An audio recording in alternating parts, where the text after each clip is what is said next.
which I think went very well. I would actually start this day by publicly thanking everyone without whom this conference wouldn't have been possible. First of all, to Dr. João, who granted us the space to hold the conference. Second of all, to Professor Susana Carvalho, who was the valuable and who also helped us promote. And last of all, our most important support to the faculty board, to Professor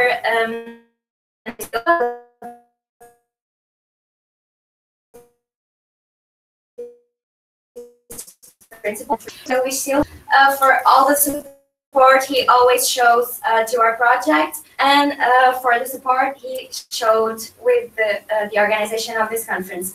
I believe he would like to say a few words to us, so Professor, if you wouldn't mind coming here.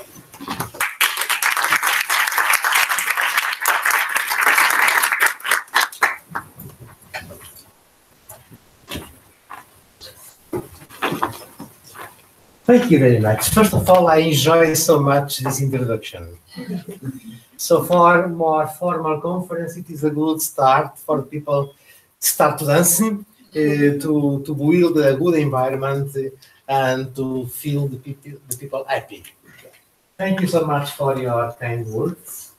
It is really a pleasure to be here, but starting, welcome to Portugal. Thank you. Welcome to Porto. And welcome to the University of Porto and its Faculty of Science.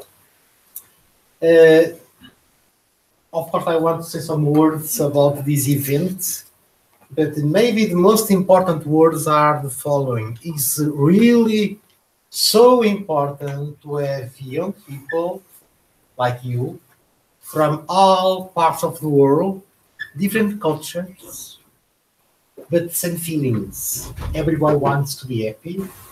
Everybody wants to grow, to have a family, and so on, and to feel well in this world.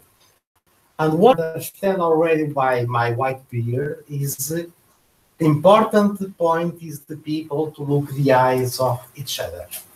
Emails are okay, phone call are okay, but we need to look the eyes. And if we look the eyes, we understand that we are all humans. We suffer, we love, we joy, we are sad. And therefore, because you, in all parts of the world in future, will be in charge of institutions, maybe in the government, and so on, it's so important information, your learning process, also to learn to behave as good people. And the role is very simple, so difficult, but it's very simple. Just to try to see from the eyes of the other. Okay? It is so important. It's so simple, but it's so difficult. That is the most important point that I would like to say. I must confess, I say these words when I see young people behind me.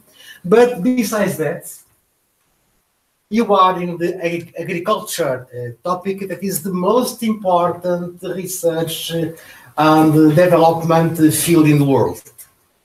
And why? Simple reason. All of us need to take food every day. Really?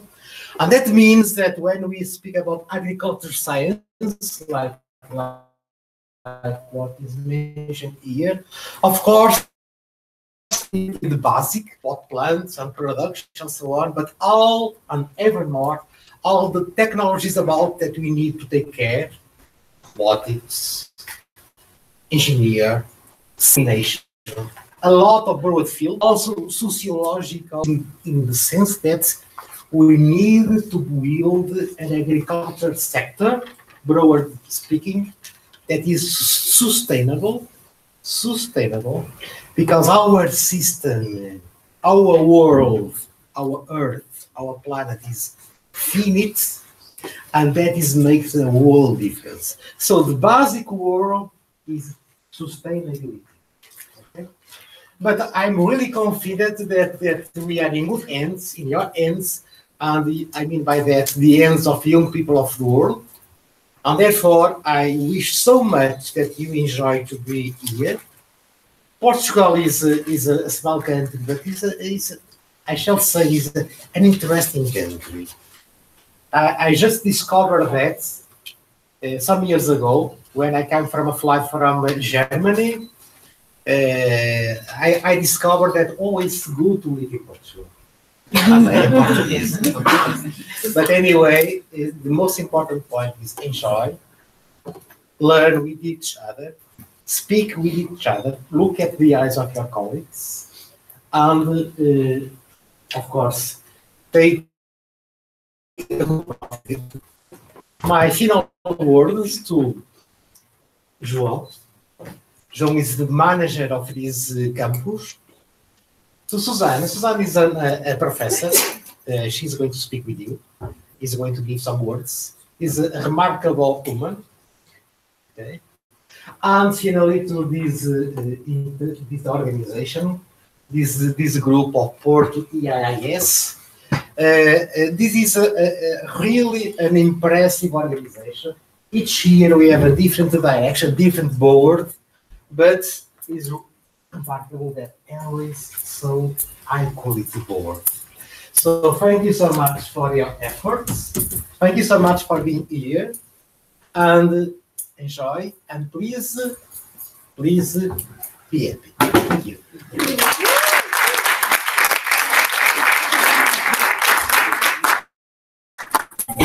Santos, it is always a pleasure to hear your kind words. We'll now proceed to our lectures. Today's topic is on responsible consumption and production. And opening this theme, we have Professor Susana Carvalho from the Faculty of Sciences of the University of Porto.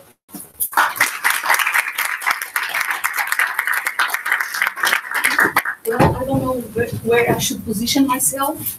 Perhaps I could use yes, I'm not so sure. I don't like it so much, but let's try it. Okay, welcome everybody. I'm really very happy to receive you here at our faculty. I was myself a member of your organization, of IAAS, as we call it here in Portugal, and I had really a great experience and a great time.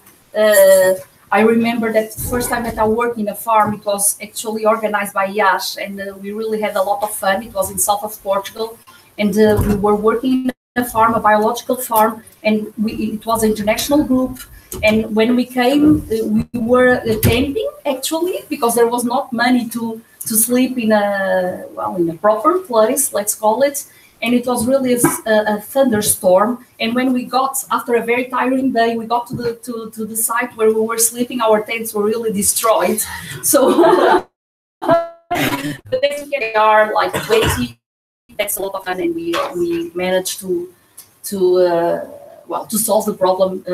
Going to sleep to the grower's house, and we were sleeping in sofas and so on. So it was really fun. So for me, it's really a big pleasure to receive you here. And I'm very happy that we have a very enthusiastic IAAS Porto, is really very active. And for us, is an honor to receive this international group. Well, it was also very, very interesting to start a conference like we did here. I'm myself a fan of Just Dance. I dance it with my kids normally on Fridays evenings, but I never had this experience with a big group, and especially not in a conference. So it was really a lot of fun. The topic that I was invited to discuss with you, just to take my clock to control my times, is about sustainable production. And this is quite a challenging topic, because I could be speaking about this all the day, and it will be quite for you. So focus myself to choose some of the guidelines, to share some experience with you, with my view on the importance of sustainable production, and also the main topics that are nowadays on the agenda, let's say on the international agenda. Not only for the growers, also for research, and I would like to discuss these topics with you. Which are the current societal challenges? Nowadays, we always talk, and we know this is really something very important, is that the world population is increasing. If you look at this graph, pointer. The world population, when we look at 1990 and we compare like about 100 years later, it is expected that the population will more than double. So what in 100 years, it's really unbelievable that in 100 years the population will double. And what can we do about it? And that an extra problem is that we have 60% of the population that is concentrated in the urban areas.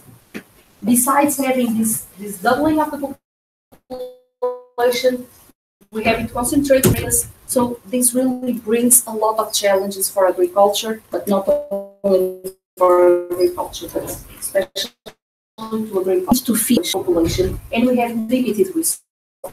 We have limited resources in terms of water. We know nowadays water is really a very precious and very important, very valuable resource that is quite limited in some places.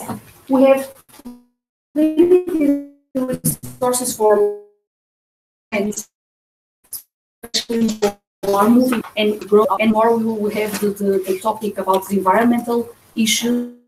And we'll see, we talk more and more about the reducing the carbon footprint. So it's really the idea of producing like urban agriculture is another buzzword. So it's important to produce nearby where the populations are growing. And I will show you some sort of new systems and new developments that are going on around the world, and where you can see how can these new systems increase and being closer to the urban areas to produce with a lower footprint.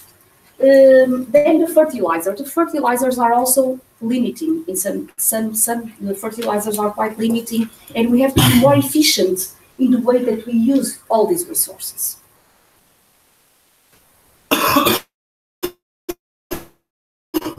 Besides these, we have a global warming. Everybody realized that we are in Portugal, we are used to have warmer weather. You were very lucky because for the last weeks or last month even it's raining a lot. And well, the weather is completely changing. I'm sure about in your countries that you realize that yourselves, and you have seen things that when you were a child, it was in a certain way, and nowadays the weather is really something that before we thought, okay, this might be is a bit drastic, saying that the climate is changing. Perhaps it's not really like that, but it's really obvious. And I think on a daily basis, we realize that. And we see that there is a more frequent occurrence of weather events like very heavy rains, followed by droughts, and also some fires, as we had in Portugal last year, very terrible fires. So the climate is really changing in a very fast, in a very rapid speed. And we have to do something about that. And for us as agriculture engineers, we really have to think, research as to be prone and aware of these conditions and these challenges, and try to solve and find solutions for this. Well, which are like these societal changes? We can say challenges. We can say that we need to guarantee food. So we talk about food security. I'm sure you know the difference between food security and food safety, but both of them are really important. So we need, when we talk about food security, we need to make sure that we have enough food. And when we talk about food safety, is make sure that it's a healthy food that is not with contaminants and so on. So both issues are really very important. And that relates also to the mission of our research, Reno Porto, that is a young research center, that the focus is exactly on sustainable agri-food production. Okay, so we want to produce, we need to produce more with higher quality and lower environmental impact. So that's really the topic and the issue. This is just a scheme where it shows our research center, how, so the research lines that we have. So we have a research line on the production part, we have one on the processing, and we have the environmental part that actually wraps all of this. And it's important to produce also the things related to valorization, human nutrition and consumption is actually very important, but also all the environmental aspects related to the production and to the consumption, okay? And we'll see that in more detail throughout the seminars that we are going to have these 2 days. So how can we get there? How can we get this production of high quality food with low environmental impact? I'm giving you some seconds just to think about it, see if you have some ideas. Well, I can say that the idea that so it's something that nowadays we hear all the time, and that's really is the resource use efficiency. So the idea of resource use efficiency is to produce more with less. Okay, so we really have to produce more with less. We have to produce more to productivity, and when I talk about productivity, I'm talking about harvestable yields, because as you know, like if we are eating tomatoes, if I'm doing breeding to have taller plants, but the fruits are, I don't have higher yield. So we really have to focus on the harvestable products. And that in terms of research is also a challenge. In terms of breeding is also a challenge to try to trigger and to go and to drive our simulates to the organs that we are going to eat. That's one of the things. But also we need to increase the quality of the products. And the quality, there are several, the next slide I will show you, the quality is quite complex. It's a quite complex trait. Actually, it's not one trait when we talk about quality. We have a lot of aspects that influence the quality and that are really very relevant. And all of them can be handled and triggered to, as we will see, using several approaches. But we have to produce more productivity, more quality. And on the other hand, we have to do this while using less inputs. So it's really something that goes in opposite directions. And so we have to use less water, we have to use less nutrients, we have to use less plant protection, PPPs, plant protection products, so less, you know what is plant protection products. And we also have to use less energy. For some countries, energy is really an issue, like in the north of Europe. As you know, some of you for sure are from the north of Europe. If you produce in a greenhouse, a lot of energy is used in the north of Europe because you have lighting, you have heating systems. So it's really it's quite a challenge to try to reduce the energy use, okay? And then we have also to use it in a more efficient way, trying to produce higher. When we talk about yields, we always think yield is amount of kilos per area, okay, right? You all know that. So vertical farming systems are nowadays more and more used as a way to have higher productivity and higher amount of products in a smaller area. We will see the sort of new developments that are going on this field. So to increase quality, when we talk about increasing quality, which are actually the main topics of quality? For quality, we have to think about appearance, especially, okay, if you are talking about cereals, the appearance is not important, okay? But if you are talking especially about fruits and vegetables or ornamental plants, whatever, especially in ornamental plants, the appearance is really the topic, right? So the shape is very important, the size, the color, the flawness, the less is really very important. And this is what will drive the consumer purchasing. So if you go to a supermarket, your first contact with the product is the visual aspects, right? So you will decide to buy or not to buy based on the visual appearance. But then when you come home and you try the products, you will make a decision if you will go again to buy that product or not. And this is related to flavor. So to build a consumer loyalty is really related to then how does the product taste? Is it enjoyable? How is the texture? The firmness, for instance, in fruits is really very, very important. The juiciness. So all the flavor that is a complex, as you know, the flavor is a complex mix between the sugar content, the acidity, but also then the texture. It really influences all the way that you feel a given product, and especially we are talking now about the fruits and vegetables. So that's another aspect that is very important for quality. And the other one that we tend to forget a little bit more, because as a consumer, we don't know if it has a high let's say, a high fiber content. Okay, fiber is something that we are more aware, but for instance, if it has also minerals, vitamins, phenols, and alkaloids, etc., all of these bioactive compounds are very, very important to promote our health. So the way that we produce, as we will see, it will also have an impact on this sort of quality. But, and well, here, the way that I will say, the way that we produce has an important aspect on the nutritional quality, and especially to the production of secondary metabolites that is proven to have an effect on the health of the people. But we have to produce this high quality and keep in mind that still the products need to be safe, okay, and with lower environmental impact. Talking about this relationship, it's very well proven that there are several epidemiological studies that show that there is a very close link between the intake of fruits and vegetables and the reduction of chronic diseases.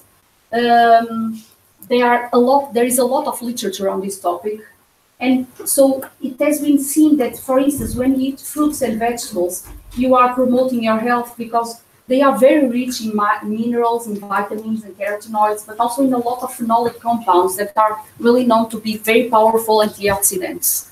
And alkaloids also, the alkaloids, they have a close relationship with the reduction of cancer.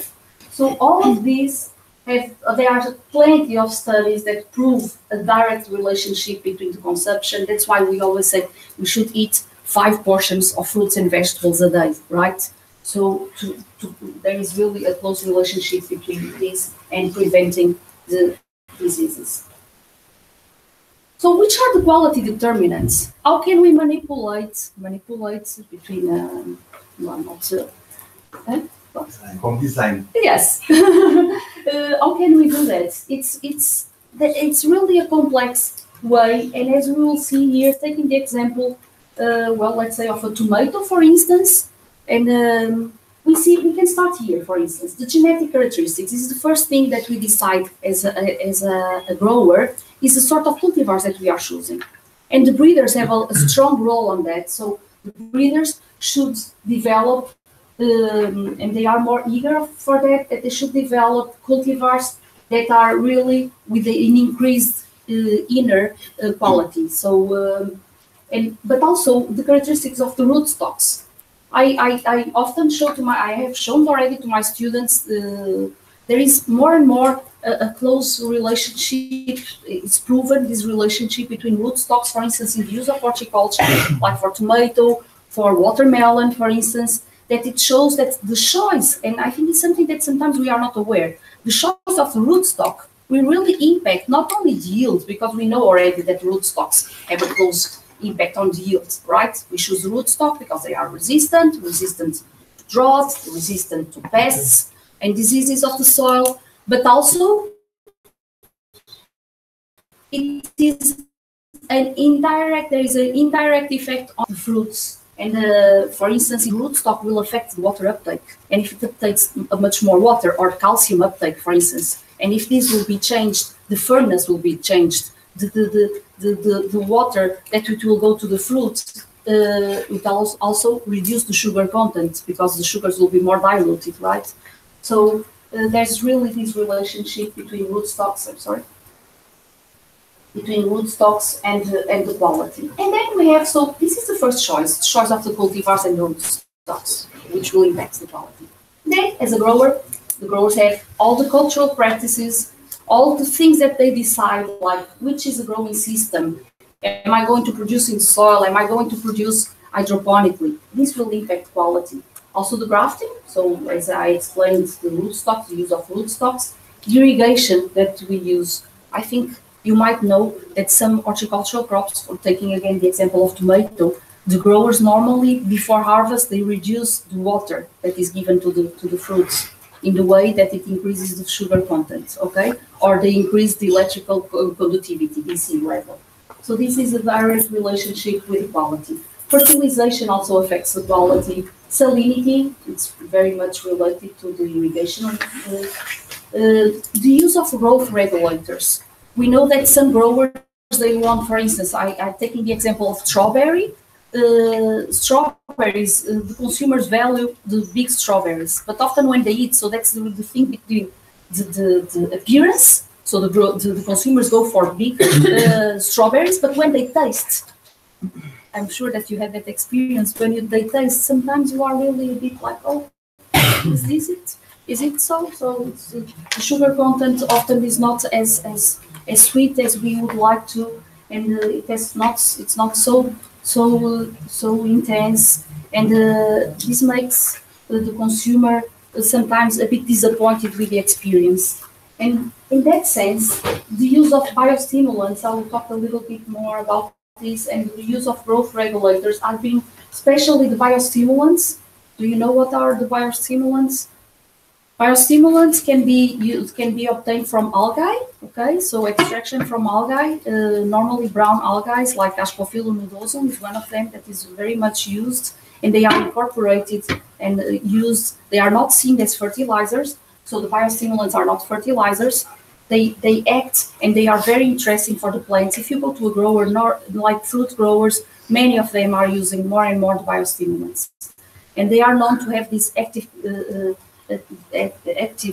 Well, they are quite active because they are very rich in hormones. They are rich in humic compounds, and so the effect that they have on the plants is not really directed to the fertilization, because of course they have a lot of nutrients, but it's not as a fertilizer, but more as giving these vitamins, amino acids, and hormones that really promote the quality and the yield of the crops.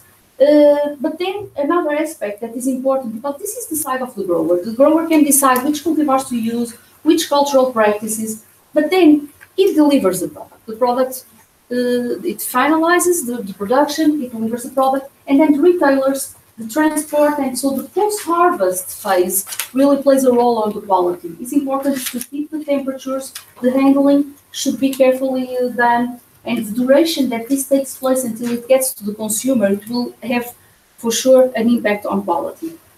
So the packaging, the controlled environments are possibilities to extend the shelf life of the products, and this will also influence the quality. And then the well, here actually, like the genetic part and the environment, as well as the cultural practices, this is the production part. So I didn't mention this one, but the light, the temperature, humidity, CO2, etc., this will impact directly the quality. So my question now is, which are the tools that we have to increase the yield? That was the topic that is the topic of my talk. Which are the approaches that we can use, and the tools that we have available to increase the yields and to increase the quality, but in a sustainable way? Making a sort of a list to summarize them, we have an agronomical approach. So the agronomical approach, this includes the genotype selection, as we talked, and the plant breeding itself, okay? And then here I also added genetic engineering. So we can do the genotype selection, let's say using wild genotypes. For instance, in the case of tomato, we can go and use wild genotypes that go into the origin of where the tomato is native from, and getting the wild genotypes and trying to cross them with the commercial cultivars to change some traits like the color, size of the fruits, and so on. But we can play with plant breeding, but we can also do genetic engineering.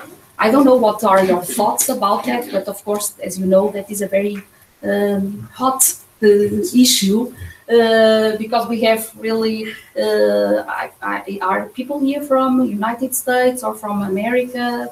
Yes?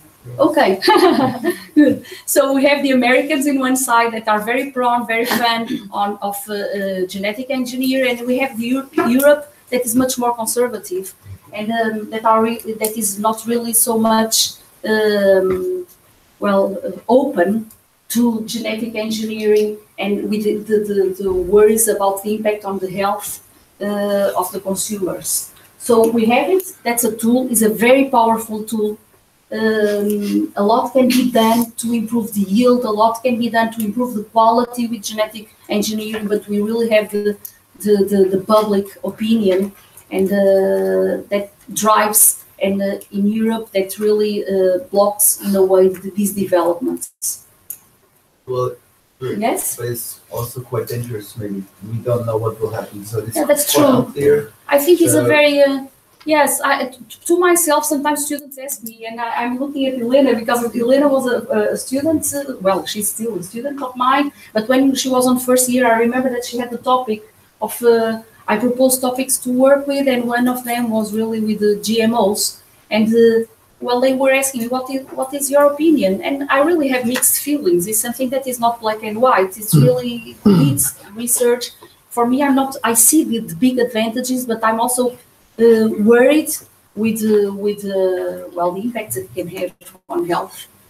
So, well, and environment, and surely the environment. Yes. Can I add a small thing? Sure. I like these interactions, so I prefer it. The quality and safety control of GMOs is so big; it's almost better than the normal fruits you buy in the stores, because for like irradiated fruits and vegetables are not tested; they just can go to the market.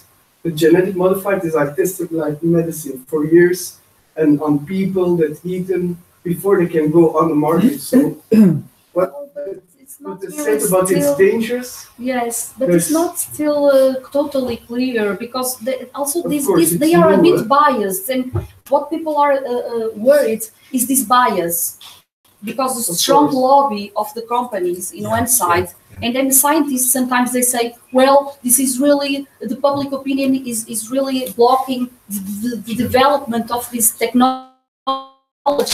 And there's no reason, it's not really. Also, when I say that they are biased, it's like they do tests on animals. Sure, they are not going to do tests on humans, they do tests on animals. But they feed the animal only with GMOs. And this in reality, well, it will not happen with us. We are not only going to eat, we never know, only GMOs. So then this is some effects, but it's because the what is given to the mice, for instance, is really only that specific food, not the diversity, and well, so it's not really totally clear. Yes. For me, the biggest problem, GMO, in my opinion, is a controversial topic. But if we use it to just enhance the plant by using the genes that the plant would already get in the. So if we keep it in the natural cycle, yeah, it's fine. Yes. But if we start including what already happened from animals to plants, the genes and everything, we don't know what can happen in 50 years. And when that plant crossbreeds with another plant, if that plant or something, we don't have the control over it. And that's the scary part of the GMO. Yes, I agree with you, because there is like you can do a lot. As you were saying, like you can bring the genes from animals or even from other species, whatever. It doesn't have to be animals versus plants. But okay, I agree with you. I think it's really quite powerful, and if it's in a limited scope, it's just what in nature it will happen naturally, but it will take a long time in a normal plant breeding program, and like that you are just giving a push to go. Quicker. I would say from a scientific point of view that nowadays the major worries relate to biodiversity and the way the genetic engineering is interfering with biodiversity and with the environmental impact of having crops being placed in places where they were not designed for. Yes. And same level, there's this large consumer perspective where consumers feel worried about GMOs. If you go into the consumer, asking consumers, many of them throughout Europe, they will say that will interfere with their own genes, for instance. So it's also in the mind of course, we know from that it's not true in the sense it will not affect the genes, but we have to deal with consumer perception, and that's why in Europe there's the regarding genetic I think the biodiversity is a much more important aspect of the genetic engineering than the health consumption, because the effects will be long term, Yes. and then you can never turn the clock back. That's true. I think if I should add something, to take it more global. For example, the GMOs and all these genetic engineering stuff in Africa, for example, its cultural values and social and religious values determines a lot. For example, where I came from, it's not accepted. Not because not because it's been scientifically proven right or wrong, but because of cultural value and religious value. We don't want this. It's going to interfere in our religious thoughts. We don't want it. So basically, when we look at this precisely, it's going to be the future of what we are discussing. If GMOs, all these thoughts can really be improved upon, it's going to be the future of where we can produce more with less. If controlled. If controlled. Yes. Yeah, it's going to be. But there are different reasons from different societies. Yes. Accepted. But well, it's something that's the thing is, like, as you know, soya, most of soya that is produced all over the world is genetically modified. Yeah. And even that we don't eat the soya ourselves, they are it's given to the animals, and at the end of the day we eat the meat, and we don't and in the meat it doesn't come, that is, it was fed with genetically modified. So this is really a interesting topic. I think talking a lot about conference. Some people are really extreme on their views. I'm not extreme on that view. I'm trying to figure out and reading and to get a different perspective, but it's not really sure. It's not black and white, and they are positive pros and cons, and as in many things. Okay, so here I was talking about the agronomical approach to improve the yield. We talked about the plant breeding, conventional genetic engineering, but all of this can be done with several purposes. Can be done, for instance, to find cultivars that are better adapted to water stress, which is nowadays really very important. One hot topic is that, I don't know if you heard already about it, is WUE, that is water use efficiency. Water use efficiency. So the idea of water use efficiency is that you produce more kilograms per liter of water that you are giving to the plants. Okay, so that is really something really very important. A lot of plant breeding is going in this direction. Another important trait that should be promoted and is being done also in terms of breeding is a more efficient use of the fertilizers. For instance, there are some cultivars that are much more, they have a higher capacity to uptake certain nutrients. For instance, iron. Okay, as perhaps you know, iron is very abundant in the soil.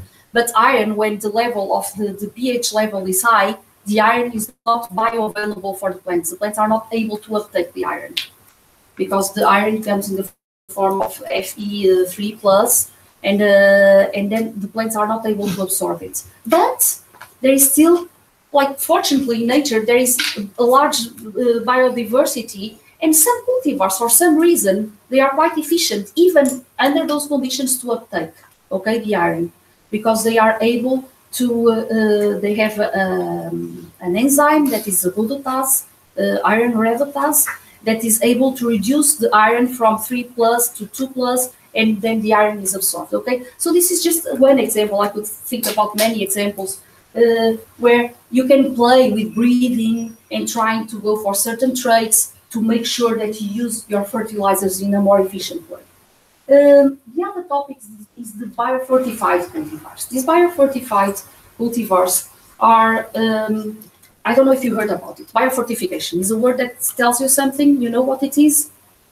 No? Okay. So biofortification is that you make sure that the nutritional content of the organs that you are harvesting is high. Okay. So taking the example of rice, for instance, if the rice is, or rice or soya, we were talking about soya. If the nutrition, if the uptake of the minerals goes to the leaves, we are not harvesting the leaves. Okay. So we really have to make sure that it goes to the harvestable organs. And that is the underlying of the biofortified cultivar, is that you make sure that the harvestable organs are rich in terms of minerals. And this is very much already used. This is the case, what is called the hidden hunger.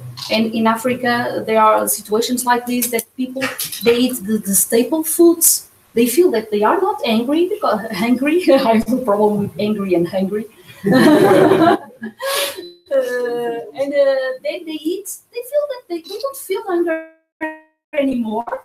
There is a lot of enemies, and because of the nutrients, because the staple food that they are eating is not rich. Is not rich in terms of nutrients, and that is what is called the hidden hunger. If you search on Google, you find a lot of information about this, and this is related to biofortification. So to make sure that the grains, for instance, of the rice are rich in terms of nutrients. For instance, in this case, it's called golden rice. As you can see, the color of the rice is yellow, and it's very rich in beta carotene, which is a precursor of vitamin A. Okay, so and actually, this is genetically modified. But then there's always this question: what is the best? Is that people are starving or have really nutritional problems and health problems, or that there is this risk, but we still don't know if it's really high risk. And so there are big programs, especially American programs on biofortification, and a lot of researchers working on this topic. Still in terms of breeding, another very important research line is to find more tolerant cultivars to biotic stresses, to pests and diseases.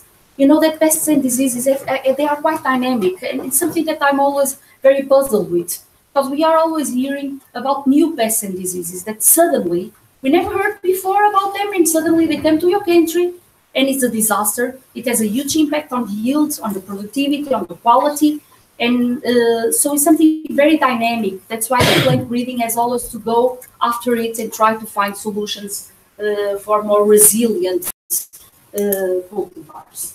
And we have also another important topic, especially as I told you for North European countries, is the more efficient use of energy. For instance, I know in the Netherlands, they really have a lot of research on trying to find, for instance, tomatoes that can be grown in the greenhouse, which the optimal temperature is lower.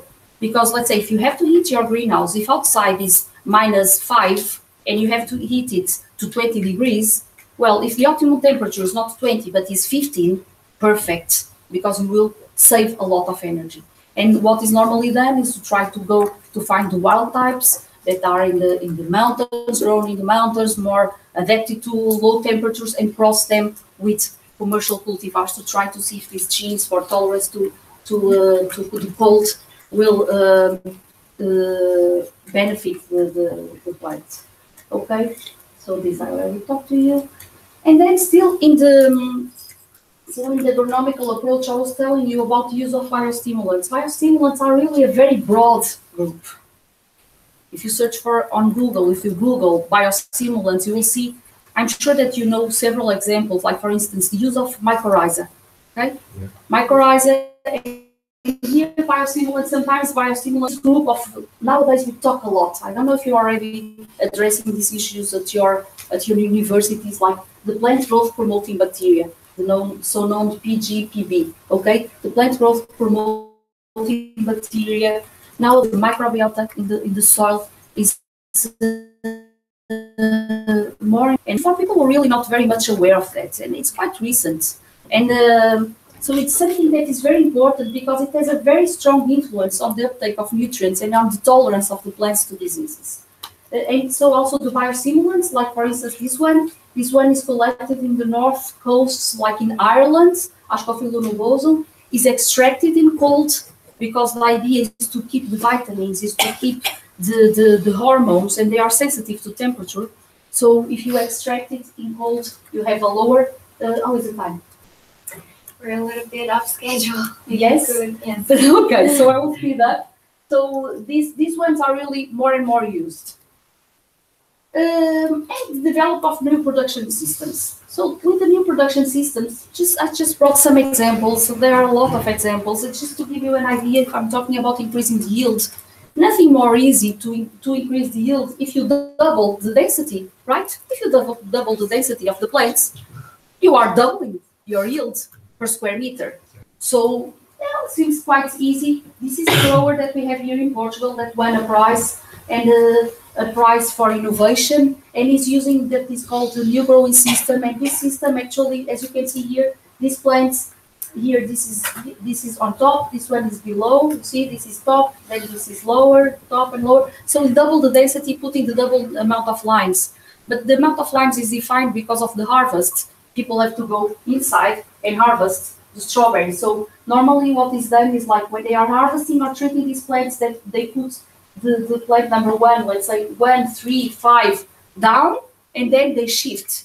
And then they treat and they harvest the other ones. Like this, you are able, so with the new production, just with a cultivar, how can you like do breeding and suddenly get a cultivar that is producing the double of your yield? It's really difficult, right? If you increase 20%, you are very happy. But with just a production system, you are able to double your yield. So that's one example. Other examples, I think this is really a very hot topic. We have people here from Asia? No, I think not. I'm trying to look at your faces, but in China and in Japan is really something very important. And not only, also in Europe, a lot of developments are going on what is called vertical farming. And I don't know if you have seen already photos like this. Yes. So a lot of developments are going on related to LID, so the LEDs, and this will enable, especially for what I told you about the urban farming. This is really a possibility to grow nearby. So to use, for instance, warehouses to produce locally your food. Of course, we could discuss about the advantages and disadvantages. It's an example of a farm in Japan that produced already 4 years ago already 10,000 litres per day. So it's something that is not only for research; it's really actually happening. So this plant factory, there are multiple applications. I was giving you an example of horticultural products, like, of course, it's mostly leafy vegetables. You are not going to produce, for instance, tomatoes or strawberries in this way. It's mostly leafy vegetables with a short cultivation cycle, but also a lot is going on in medicinal plants. Because when you can manipulate light, you know that you are also manipulating the secondary metabolism. Yes. So, for instance, you can use, there is a lot of research on use of UV light, because UV light is really aggressive to the plant, and the plants with UV light will have higher contents of phenolic compounds or secondary alkaloids, and so this is quite really very interesting and can be well, it's for sure. I wouldn't say that if my question in the next slide is like, well, it's not in the next, it's the other one. Is this the future? I would say, or it's not the future, it's the present. It's already happening right now. Okay? But here it's also, there are a lot of optimizations that need to happen. For instance, the role of green light, because we are using mostly blue and red light, but also for workers. Because if we talk about sustainability, we cannot forget the social side. People are complaining. Nobody wants to work in these farms, because if you are working all the day with blue and like blue and red light, is not really very appealing, and you really get very tired. So the thing is, sometimes research, we know already which is the right spectrum. We know that is a balance between 80% of red and 20% of blue. We came to that proportion with a lot of research, but now the growers, well, the people that are working, they are not able to work with this sort of light. So the white light will come again, right? Yes. So so this is a good example that by research you know that it will be the best solution, but that from human side, social side, you can. Well, it's not so easy to do. Then it's another example of systems like microalgae factories. It's just to give you ideas of things that are going on. Like this is in the United States is really very something that is very important.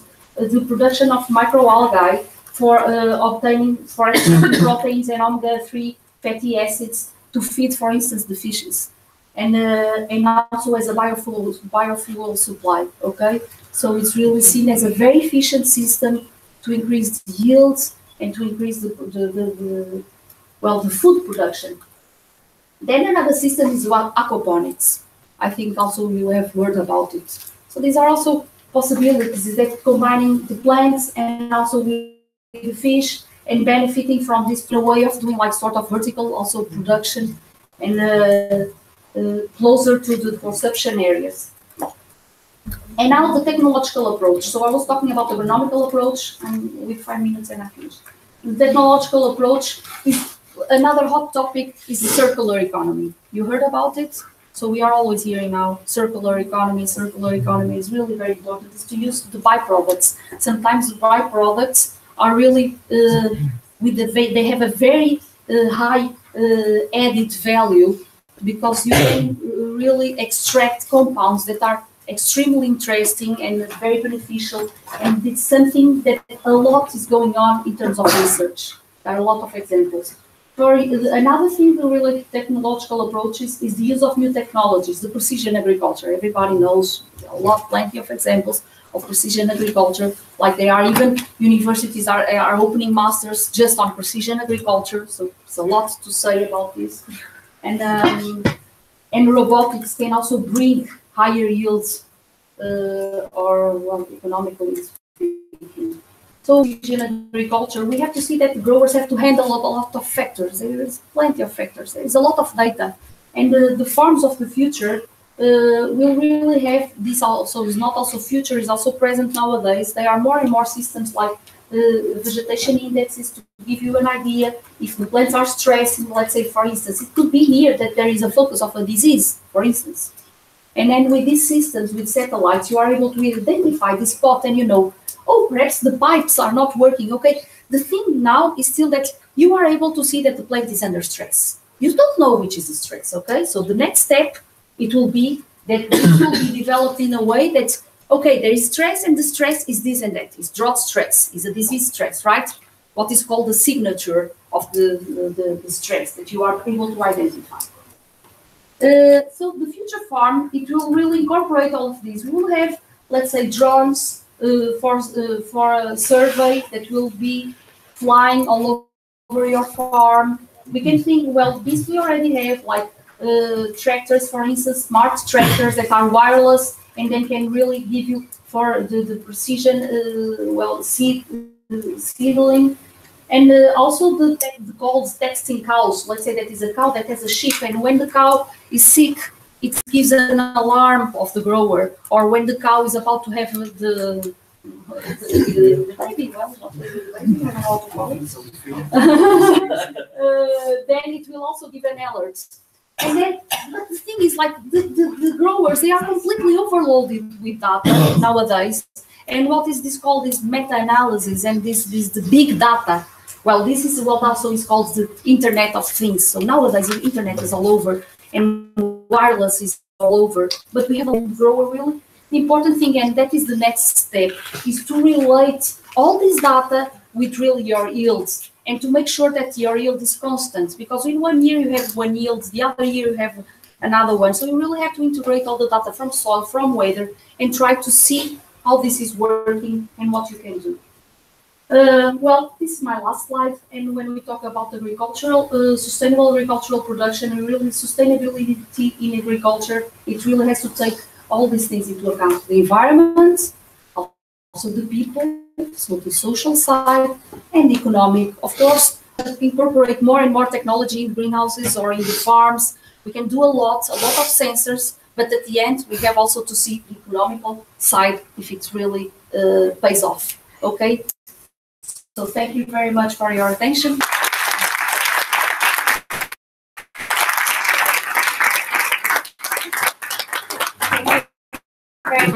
We now have 2 minutes for questions. Does anybody want to ask something? You already have an interesting discussion during the presentation, so no, nobody wants to ask anything. Yes? Are you sure that this future farm, like you proposed or at the last slide, is going to be sustainable? like with the impact of all the energy and all the resources we put into it, so we can have this farm? I think it will depend a lot on the crop.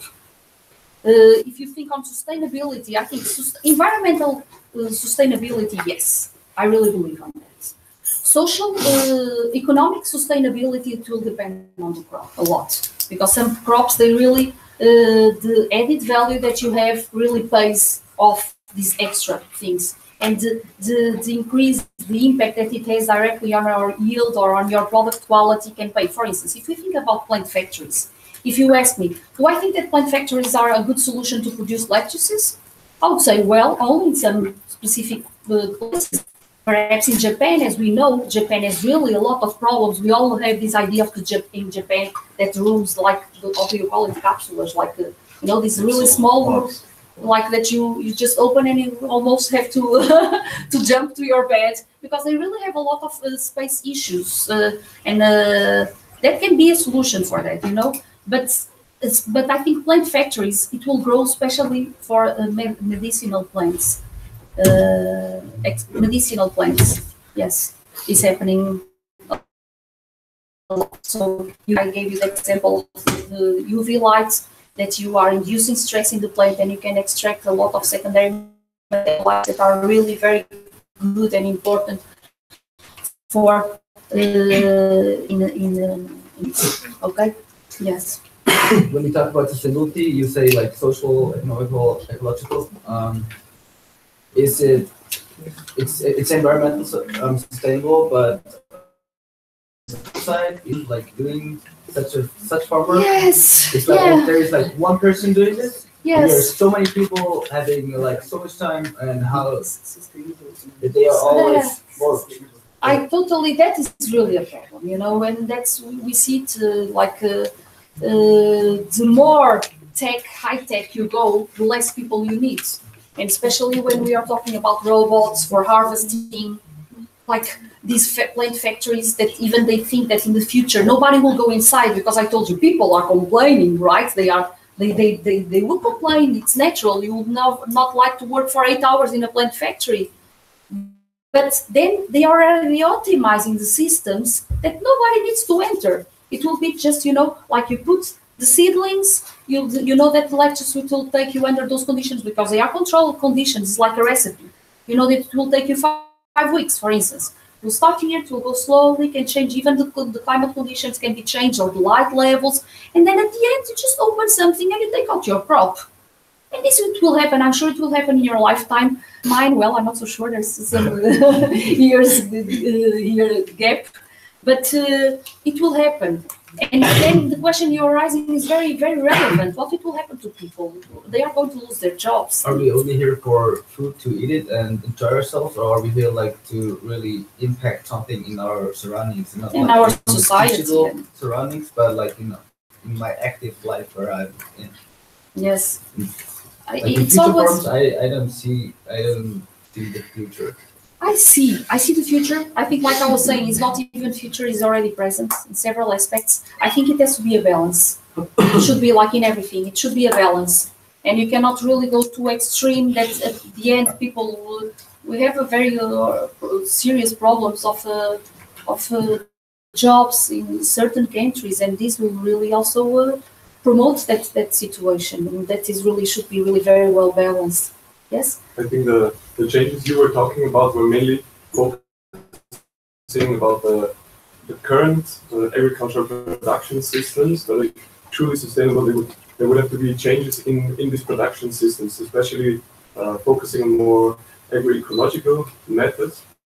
In that sense, there will be great potential in robotics, for example, when you would develop, say, very precise machines, not these big, small, precise machines that will be able to, to actually do, and also connect that would then have less work. For me, I'm not into ripping. That's true. And I have more leisure time. But yes. If we're talking about technology, in my opinion, it has to be smaller and not bigger. Yes, I agree with you, because also technologies can be helpful to increase your work conditions, like you were saying. You don't want to be there grabbing and taking out the weeds, so that's an example, a good example. And can be done, like I was telling you about the medicines, for instance. That is the replacement of the chemical molecules. We can do the plants. The plants will be factories. The plants themselves will be producing these molecules naturally, and so it's also better for our health. So there are a lot of things that can be very beneficial. Of course, not replacing the labor, because we all need to survive, to work satisfaction, but also for getting some money. So it's all needed. Sorry, just to have access to the slide. I was saying maybe we have access to the slides. You want to have access to the Maybe slides? for- Okay, fine with me. I will share with organization. Okay, thank you very much.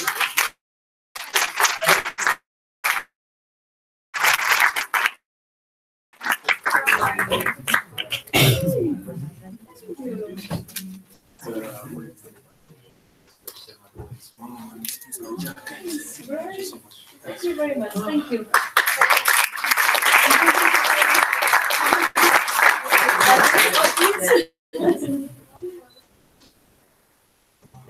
Yes, Grace, thank you, thank you. Okay, so now we proceed right away to Kathleen Unga, who works at the nonprofit organization Recycle of Ghana, right? Okay.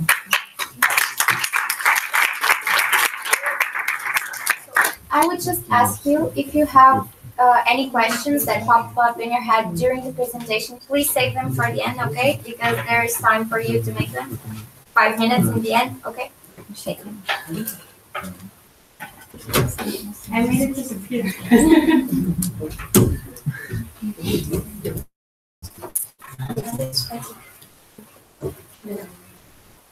I do have another one.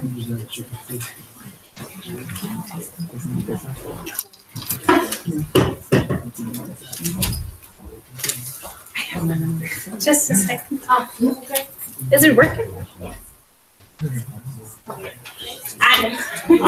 Don't spoil it.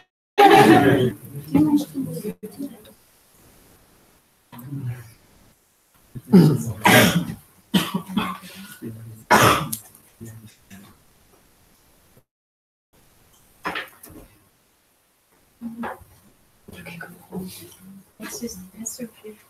So we're starting with challenges here. Bom dia para todos, or hello everybody from my side. Thanks for the introduction.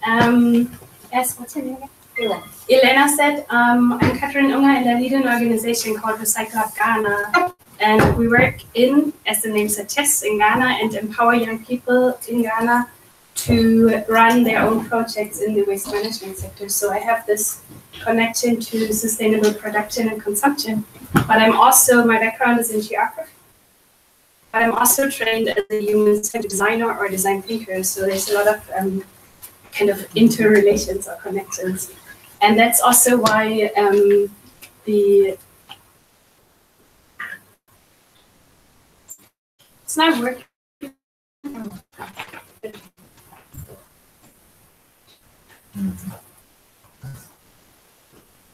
I have a different one, so I just place it. Kathleen? Yeah. Yeah. The one. You just enter and then.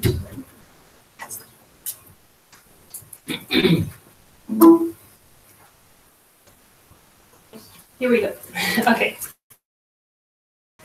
So that's also the topic I'm talking about is why design and pair sustainable production and consumption. So I'm not talking about like a very specific topic, but more I want to like challenge our or your approaches to the whole situation.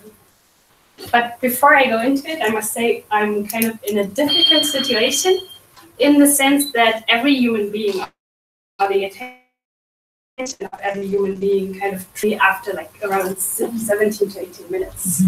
So you already had like a really interesting presentation for 45 minutes, and now I'm here and like stuffing you with more knowledge. Like, suspect you are like sitting here but really not listening, and therefore you have to excuse me that the presentation itself will be a little bit more interactive. So you're gonna be at some point engaged in the program. And now we kind of jump directly into it. Just a few words about the agenda, or what the whole presentation is about. So as you saw, it's about the United Nations Sustainable Development Goal number 12. So it's about responsible consumption and production. And we have a little look on where we are at the moment, what's the situation at the moment and the current developments. We also have a closer look on the goal itself and think, okay, what do we want to achieve and where do we think a little bit in the third part on like your ideas, especially on how we can achieve it. Then in the fourth point, we talk about leverage points. And then I left the fifth as a surprise. So you find it out this time. Yeah.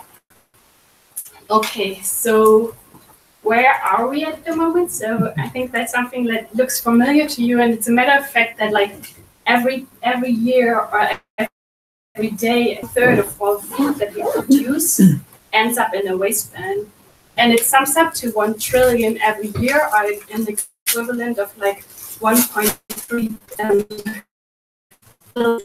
Only like those numbers, but you must understand the complexity of it. It's not only the stuff that goes to the bin, but it's also, you must think of the resources that were used in order to produce it.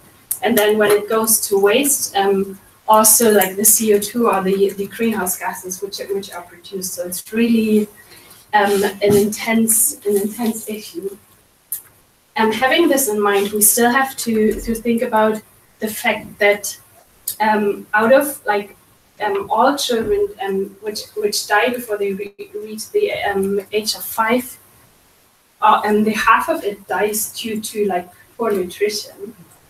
So it's like on the one side there's way too much resources, and on the other hand people still die because they are not like fed properly.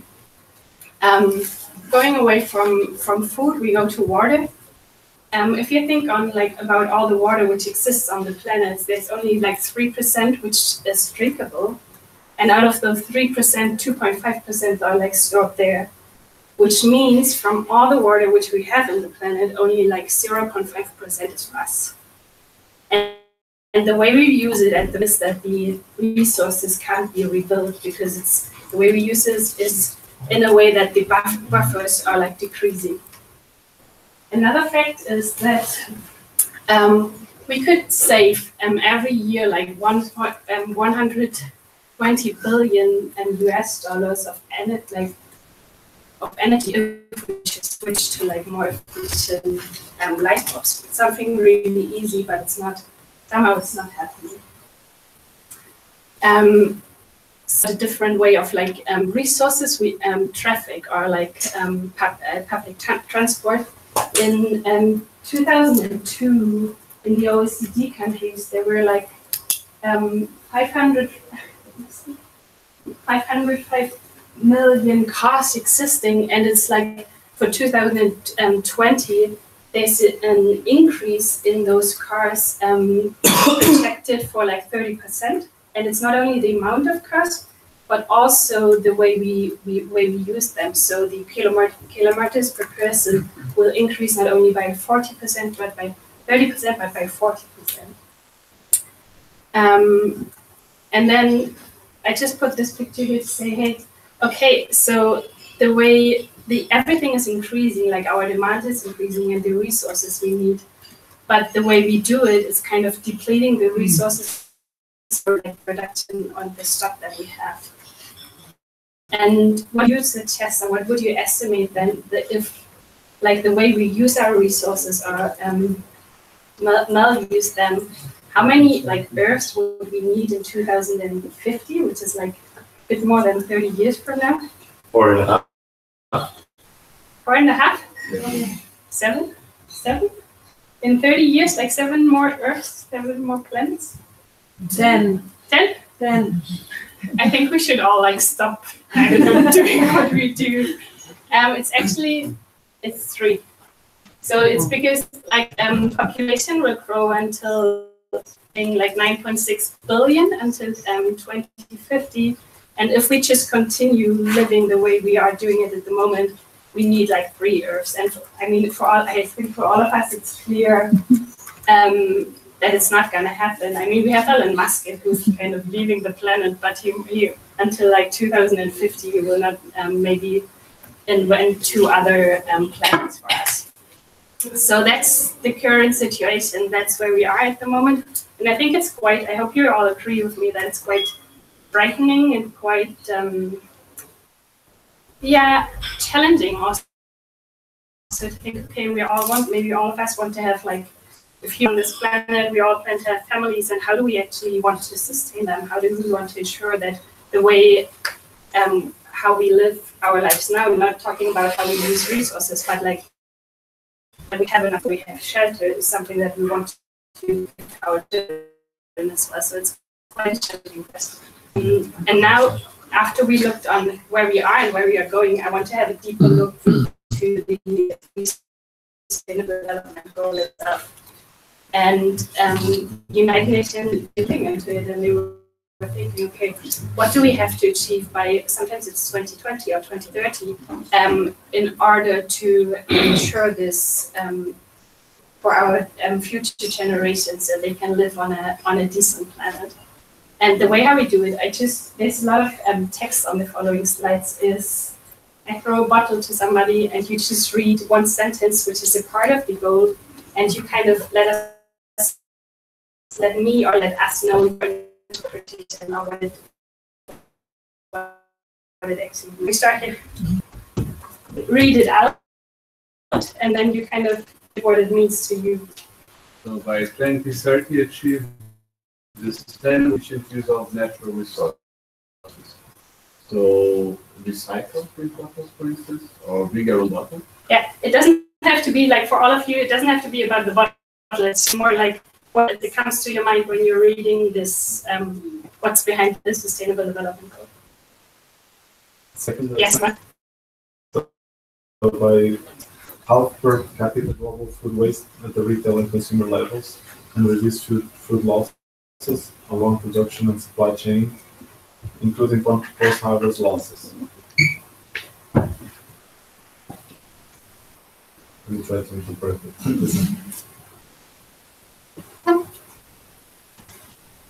You can also just share the preferred thing which comes to your mind. So when I was, give an example, when I was reading it, I thought, oh, they are clever. They think of value chains and they don't think only about us wasting food, but also how it's done during production. Yeah. Well, it's quite challenging to reduce food losses. Yeah. And we have to deal with having fresh. Have to work. We don't have so much time to cook sometimes, so we have to use more packaging often, and often also food comes from a faraway place, so it's also environmentally challenging. So that's it. Okay.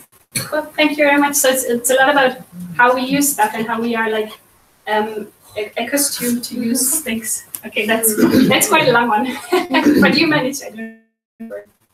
By 2020, achieve the environmentally sound management of chemicals and all wastes throughout their life cycle in accordance with agreed international frameworks and significantly reduce their release to air, water, and soil in order to minimize their adverse impacts on the environment.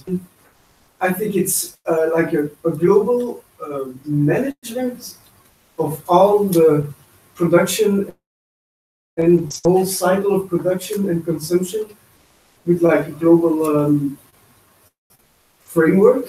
So I think it means that if one country does something good and the other does something different, we will still be in a bad place. But if we all work together with one working system, we would achieve more in less time. Yeah, that's a good point.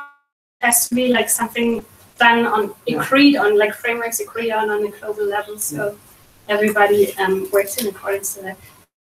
There's like a lot of buzzwords put into one sentence in a way, and it means a lot and it means nothing at the same time. Yeah.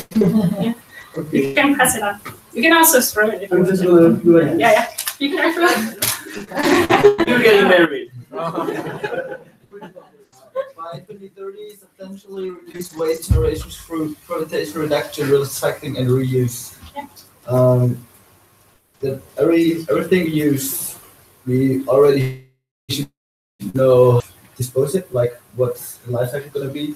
Like, for example, the company producing this bottle already knows, okay, this is recycled. The system behind it collect and mix a new bottle out of it. So that's with every waste we are generating. Thank you very much. What I find particularly interesting here is also we talk about reuse, but the prevention aspect is often like underestimated. But yeah, you have the point. Go. Achtung. Encourage companies, especially large and transitional companies, to adopt sustainable practices and to integrate sustainability information into their reporting cycle. I would say to teach their workers how to work sustainable and how to reuse everything they use in their work life, and to spread it to the other people. Yeah, also a good point. What is particularly interesting here is also that they, from the beginning on, integrate transnational companies, because I think it's all clear to us, we as like, let's say volunteers or people who act on the local level, we can do a lot, but like this bigger change also have to come from the big companies who kind of influence the way how we buy or how we consume our products.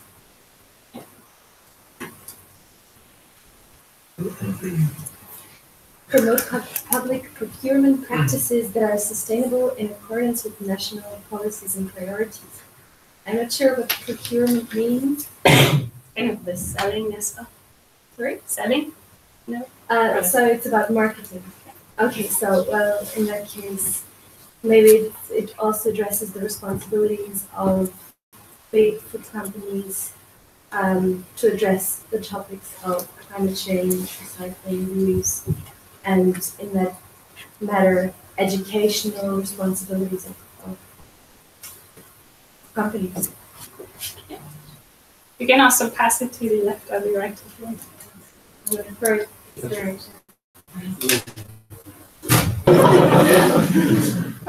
Without hurting anybody. And I'm not taking responsibility. Everybody's still alive? Yes. By the culture that people are aware, have the relevant information and awareness for sustainable development, lifestyles in harmony with nature. Yeah, I think it's, you must, I don't know, maybe with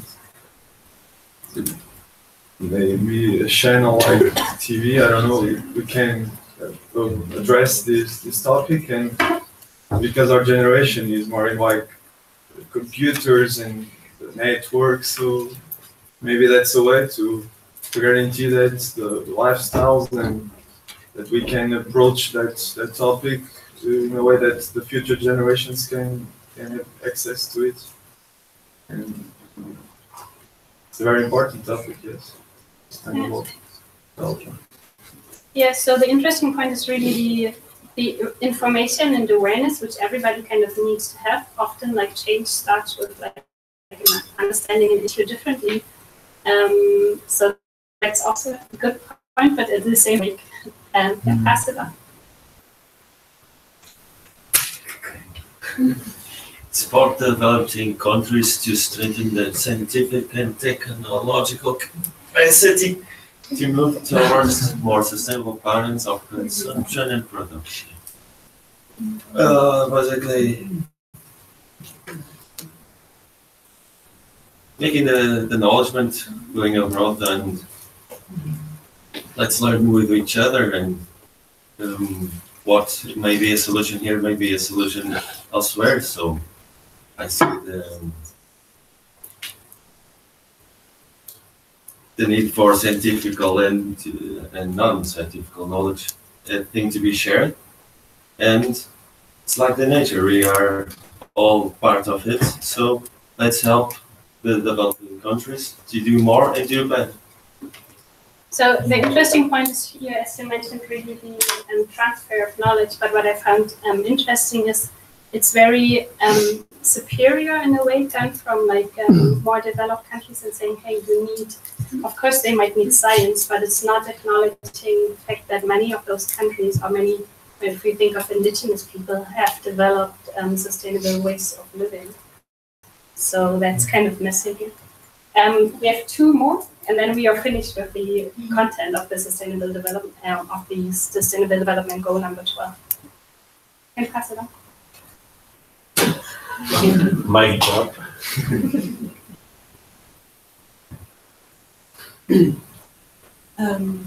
Develop and implement tools to monitor the effects for sustainable tourism that creates jobs and promotes local culture and product.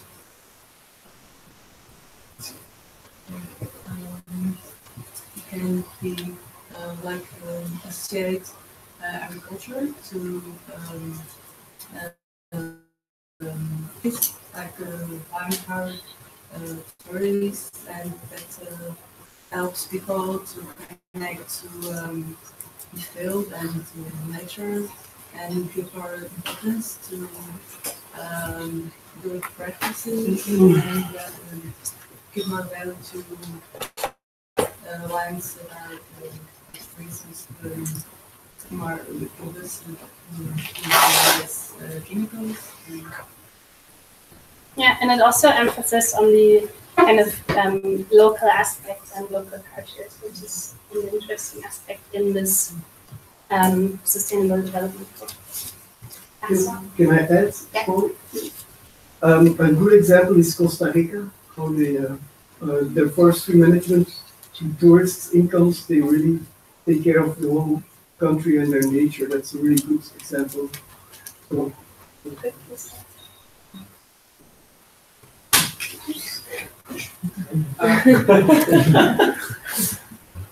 rationalize and efficiently fossil fuel subsidies that encourage wasteful consumption by removing market distortions in accordance with national circumstances, including by restructuring taxation and phasing out those harmful subsidies where they exist to reflect the environmental impact, taking fully into account the specific needs and conditions of developing countries, and minimizing the possible adverse impact on their development in a manner that protects the poor and affects communities. Oh, that's a big one. That's a big one. Now, but I know you face this challenge. Yeah, I think I can take it. Well, I guess it's pretty much like shifting from, for example, I'm gonna try to give like a simple example. For example, we use like cars that are run by gas, right? And maybe we shift, that to having cars that run by power, electricity. It's a better way of, it's a better fuel than fossil fuel, actually. What else?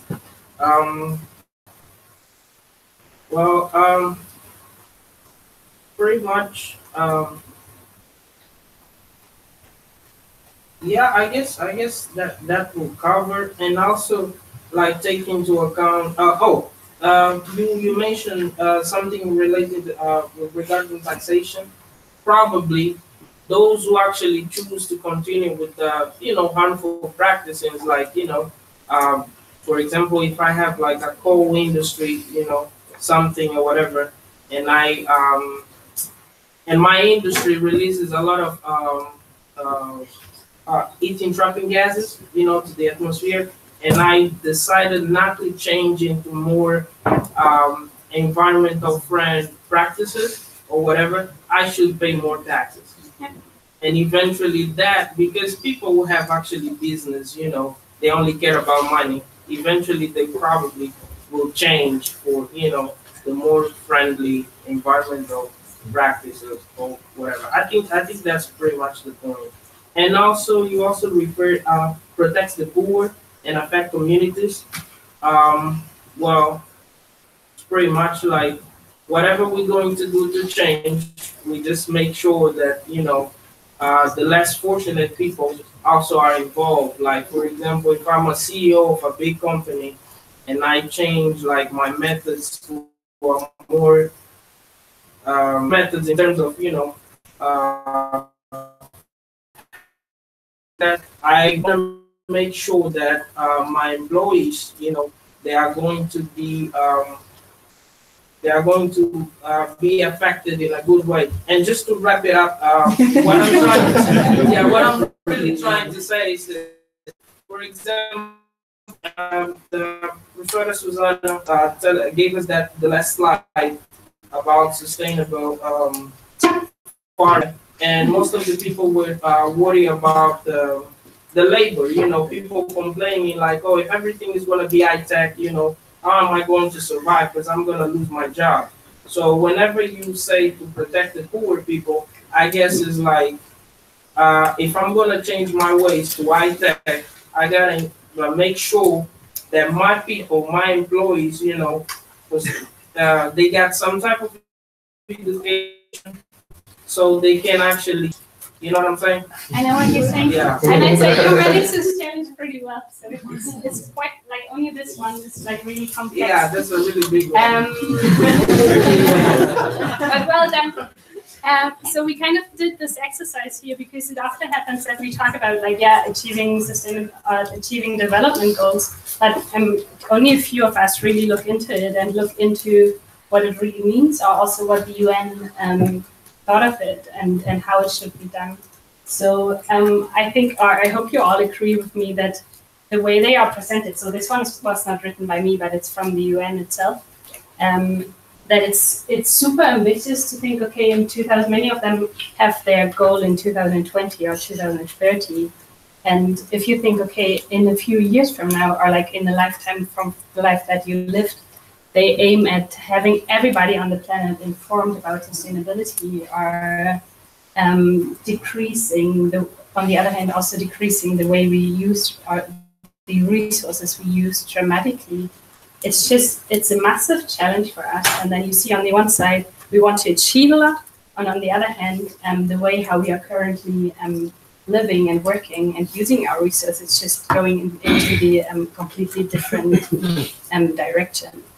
So the question is how to make change here, or what to do about that. Like, and it's not, I mean, you're sitting here, you're in a pretty comfortable situation at the moment, and lunch will be ready. But from my point of view, it's really frightening if you put it into a context and think about future generations, or think about yourself in like 30 years. So what I'd like to do with you in the next few minutes is to just air out a few of the ideas you have in order to achieve this end goals. So it's again more you than me talking and letting us know, okay, what could be done in order to move it forward, in order to be closer to reaching this goal. I guess I would also like to put back to you, because you've thrown back to us. It's like saying, so because we've seen so many so the question is how to take what I call it, what we have to reality, in practice. That's the challenge. It's not that we don't have these presentations, you know. Yeah. For example, talk about capitalist system, you have about production. Some companies, they don't care about this, they care about their money. Yeah. Multinationals, they don't care about anything, they care about their money. Understand? So, for example, the Brundtland Commission many years ago talked about that's we have the word of sustainability.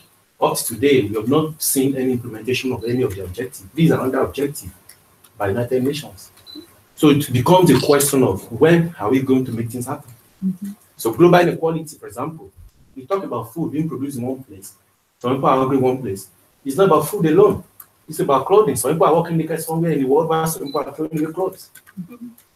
So the question we have is just how to make what we have to reality. It's a very big issue. That's the first thing. If the governments are ready, multinational are ready, international agencies are ready, I think this can be achieved. So, yeah, so it's about starting acting and let them stop talking. In a yeah, way, start acting and stop talking. Yeah, thinking get about things done. consequences. Because how to make change is like, let's talk about it, but it should be how to implement change. Like Iqbal said, how to implement it. I don't have a solution. Nobody has a solution right now. We all think, yeah, let's spread word on social media and let's talk about being sustainable. But how can we like get a movement so people really are behind it and do it? Yeah. Oh, can I answer? Yeah. Well, young people so far, to every person I ever spoke to, especially in the young generations and even older generations, they all share the same opinions. But nobody wants to act on it. The thing is, the people in power are the government. They're basically the bridge between the big companies and the small companies. They're the ones who should be making the balance, who should be making everything more equal and life fair. But it's not happening anywhere almost in the world. It's why? Then we have the lobbyists and bigger companies have more money, more influence, and they put all the pressure on the government and they get all the better deals. And we always stand by and just watch. So we can do something, but we will not do it. Mm-hmm. We don't have the capacity to stand up to the government and tell them, no, we don't want this, we want that. There was a survey in America that the 90% of Americans want one thing, and they're the poorest 90%, and the 10% of the wealthiest want the other thing. The government will vote for the other thing. So, Lan, what would be a solution to this, for example? Because I want you to talk about ideas. Yeah, the solution is just like show the government that people have that take down the current government by new elections. No, by new elections. I'm not saying riots. New elections. Don't elect anybody that's on power right now. Elect new people. So it's putting. I'm not like entering a discussion here. You can do that once you're sharing why not you if you have to. I only want to have like a few ideas that you have. Okay, maybe that might work. And you said, okay, it could be changing the government and putting more power to the people. But more like on the new elections, vote for the parties that are mostly from professors, that are mostly from people that care about something, not the current two parties that are. Maybe we have you then as the next president of Portugal. Yeah, we have like 3 other ones, and then. Can I go? Yeah. Oh, yeah. Just well, we're not talking about politics or whatever, but anyway, just to say like. Well, I think power, corrupts everybody. Like voting for people who seem to be more honest, or I don't know, just better people, whatever. I think it's not really. I mean, just me saying, I really don't think that's really the solution. Because I mean, whenever you get to that level, eventually you're gonna get corrupt. Because money. And everything that comes with money, it's really tempting. And I mean, we are men. But anyway, my other thing is like, besides that, I just wanted to say that I think one way that we can actually change, it's first of all, for example, the UN has rules or the UN letter, and maybe those laws or those things that they have written, they should be like not like a guiding thing, but a mandatory thing. My point is like we are humans. I think often we don't really look at the problem because the problem is us. So we are animals. We need to be disciplined. No, seriously, and that's sometimes the problem. I mean, that's most of the time.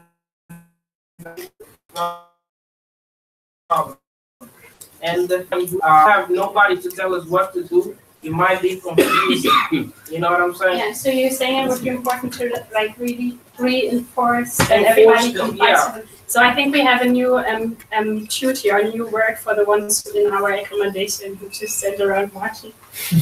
Just one last thing. I'm sorry. Just one last thing. And another thing is, I also think it's very important to convey the information not for like the scientific people, for example, because we do understand that, but for in school, for the general population, don't know, and they are the part of, you know, the other part that really that we need to make the change, because they are the majority. And Okay, so it's on the one side, it's education, awareness raising, and social consciousness, you know, improve social consciousness. We had a point here, and then also there, and there. Okay, three. Okay. The question that you put forward, how to make change. Yeah. I think that, I'm sure we don't know.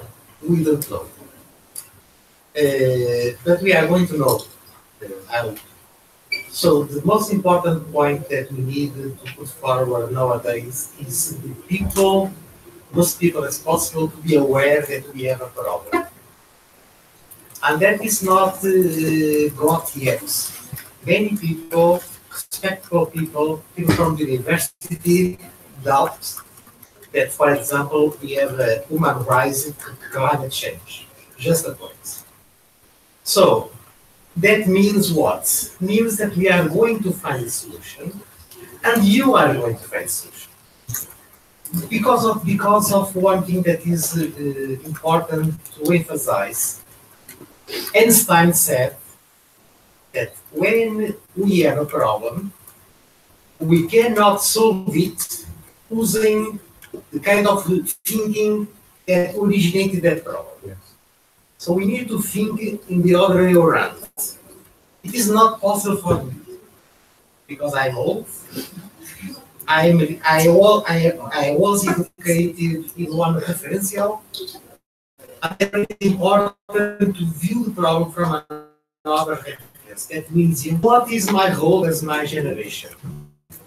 As to try this problem to be aware for everybody. Too much, and waiting some time for you coming, new generation coming, and thinking into another way, and I'm sure that we are going to solve the problem. For that, and I finish, my generation needs to be wise, not to make too much mistakes, what is not easy, and you, young generation, needs to rise, keeping aware the most important points. We need to be good people. And not good people for ourselves, good people for everyone. If you will take care of that, and if we take our vision, my generation, we are going to see. I'm truly convinced of that. Thank you very much. This one, thank you very much, guys. Like, really interesting point. This one turned out to be more like a motivational speech. I kind of cut this now, and we move to the next point. But I, of course, encourage you to maybe exchange ideas and also build on the ideas of others. I want to move to the next step and think, okay, what or how should we look at? Yes, I just want to say one thing. We need to educate the young generation. And to do this, if they could go to those conditions in Africa, for instance, and to live there for a season, to see how people live, when they come back, they will have another approach in life. But they need to go there and see for themselves. It's not watching television or programs that they will know what people really need. It's going there. Every year after they finish school, they could go to Ghana, for instance, to Tanzania, to Mozambique, to whatever, to Asia, but to really work with people in those harsh conditions to learn. That's the only way. And then they will come back with a new feeling. Okay, so that was another idea. Yeah. So it's like learning by experience. Yes, Also really, really good. But again, we move to the next point, which is like looking at the big system first before we actually move to the point where we are active and try to really change things. We're looking now, I'm trying to get you to look at it on a systems perspective. And what I'd like to introduce to you is a concept which was developed by Donella Meadows. Had anybody heard of it? Who knows Donella Meadows? Okay, so you should definitely look into it because Donella Meadows was an ecologist and who dealt a lot with ecological systems. And what she did is she researched on how systems change. And what she came up with were like 12 leverage points in systems. And I, in the following, talk about 2 of those 12 leverage points. But I really highly encourage you to look into her publications because it's super insightful. And what she found out in ecological systems can be easily transferred to like human nature systems, to basically any system. So it's about leverage now, or her publication is about leverage. And I'm just like trying to make this point clear with this picture, which is Archimedes, who said, like, oh, if you give me legs to stand, I could move the earth. So it's us thinking on like, where should we actually start working, or where should we like impact the system so we can like have a big output. And that's actually what a leverage actually is. It really amplifies the power. So the input is actually can be really small, but the output is really big if we apply the lever at the right point. And then just another definition. I think you all know that systems are like are different components, but the system is then just the number of components. So it's a lot about interaction here. And there are, of course, like natural systems, but also there are social systems or human systems. And the leverage points which Donella Meadows researched are 12. And I'm starting with the one which has like the least leverage and the least impact if we think about change. And she said, okay, its numbers are its parameters. Constants are parameters. So, for example, if we think about this bottle as a leverage, the size of the label here, and if we change the size of the label, it would be like in this category of like changing numbers.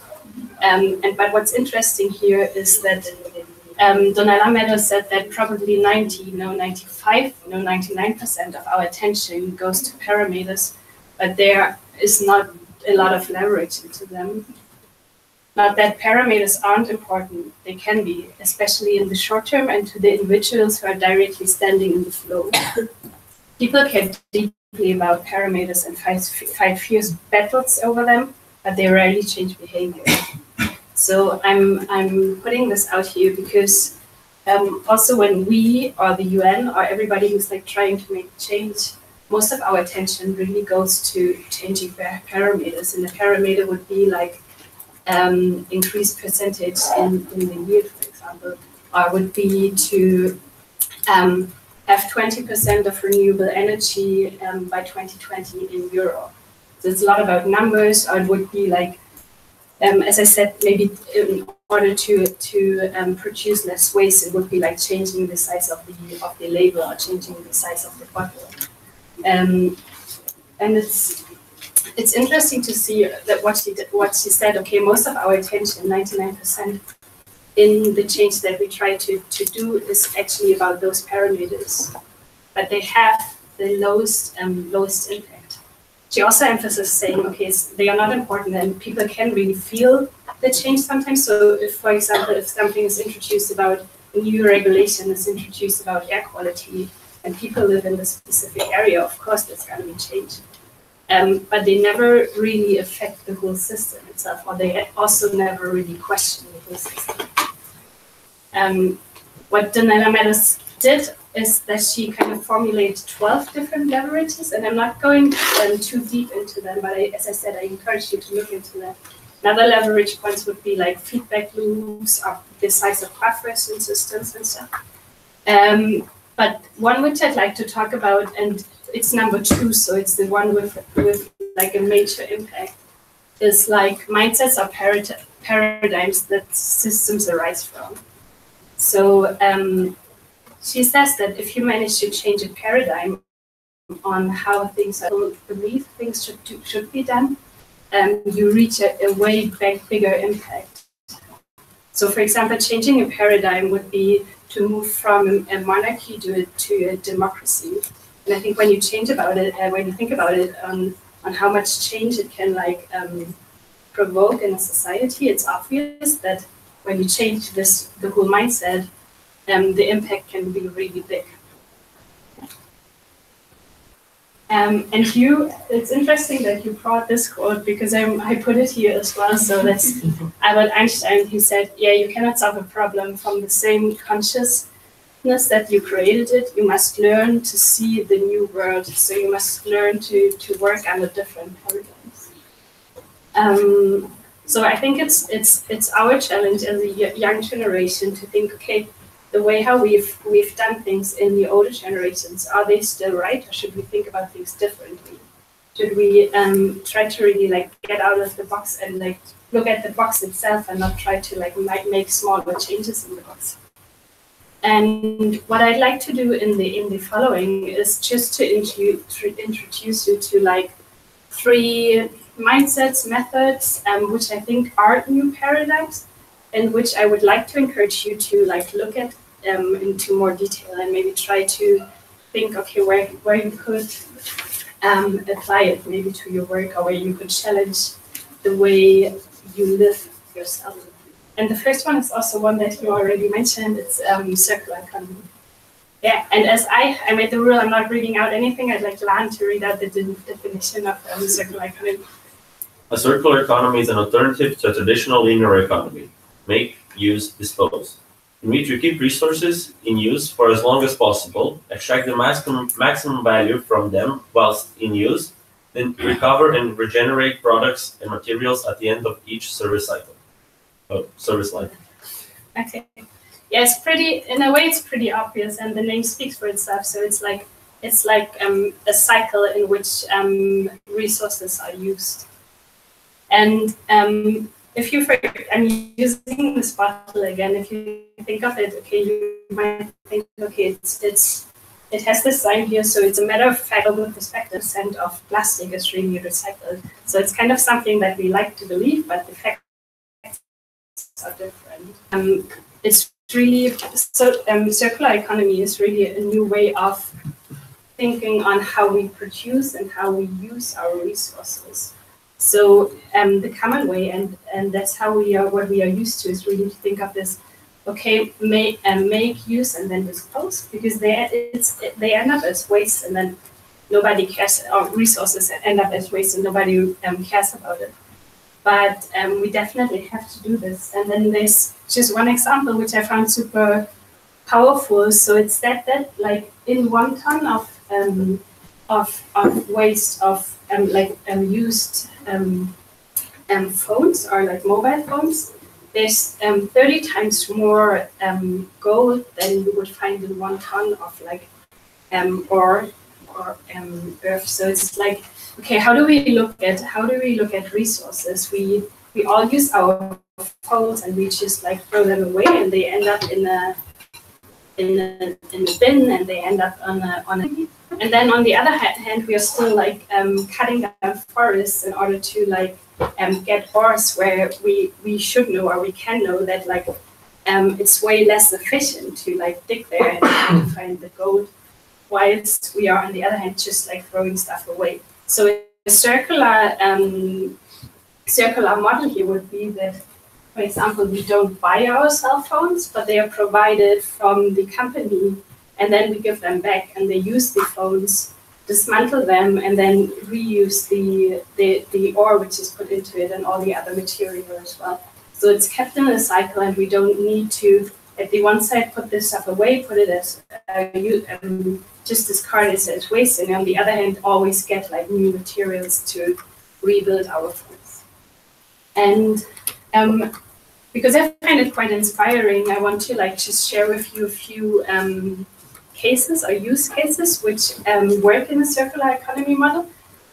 And the first one is about bread. I think you might know that, some of you might know that up to 44% of all the bread that we produce ends up as waste.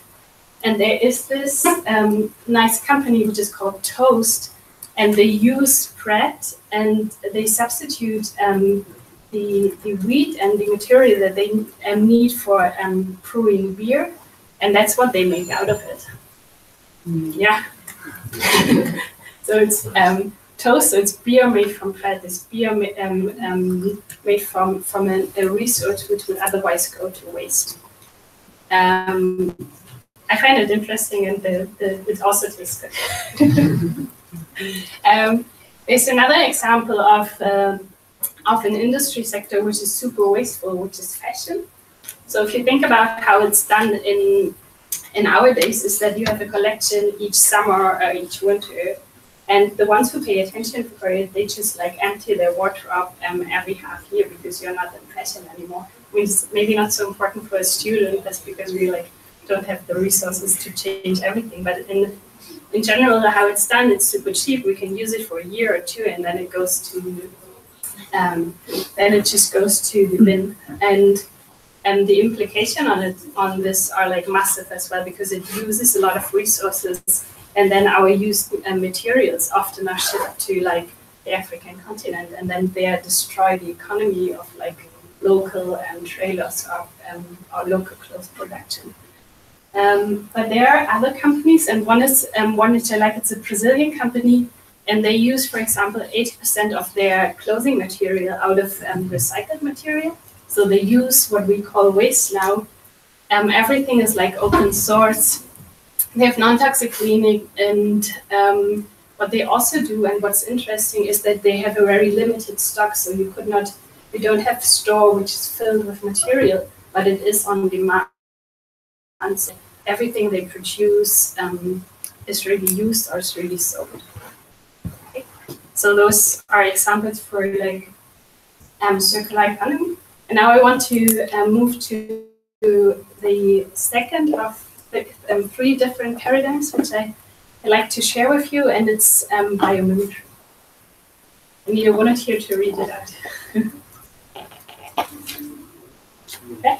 Biomimicry is the practice of applying lessons from nature to the invention of healthier, more sustainable technologies for people. Biomimetic designers focus on understanding, learning from, and emulating distressing things with the intention of creating designs and technologies that are sustainable. Thank you very much. It might, to a few people, it might sound like really hippie. So like everybody like loves nature and like nature is great and we should learn from it. But it's really a profound and also partly scientific concept. And the paradigm shift here is the way we ourselves think as nature. So we as human beings often think, okay, we have to like the planet and we have to help nature in order to make it last for the next centuries or thousands of years.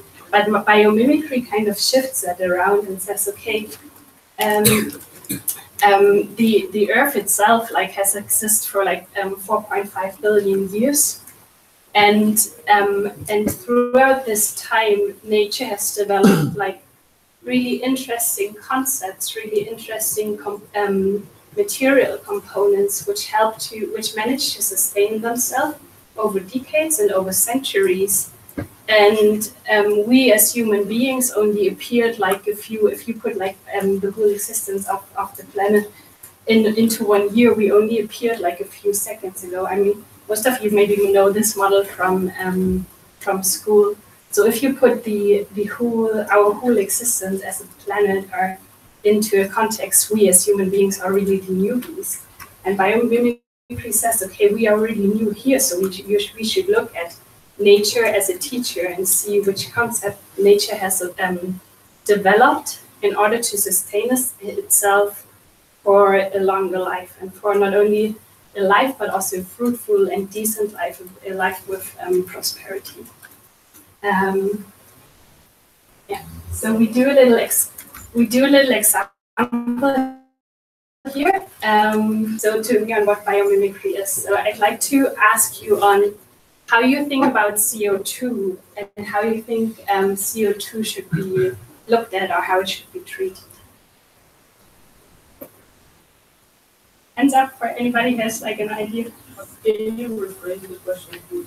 yeah, my question is, how do we, as human, or you yourself, look at CO2 and what should be done with CO2?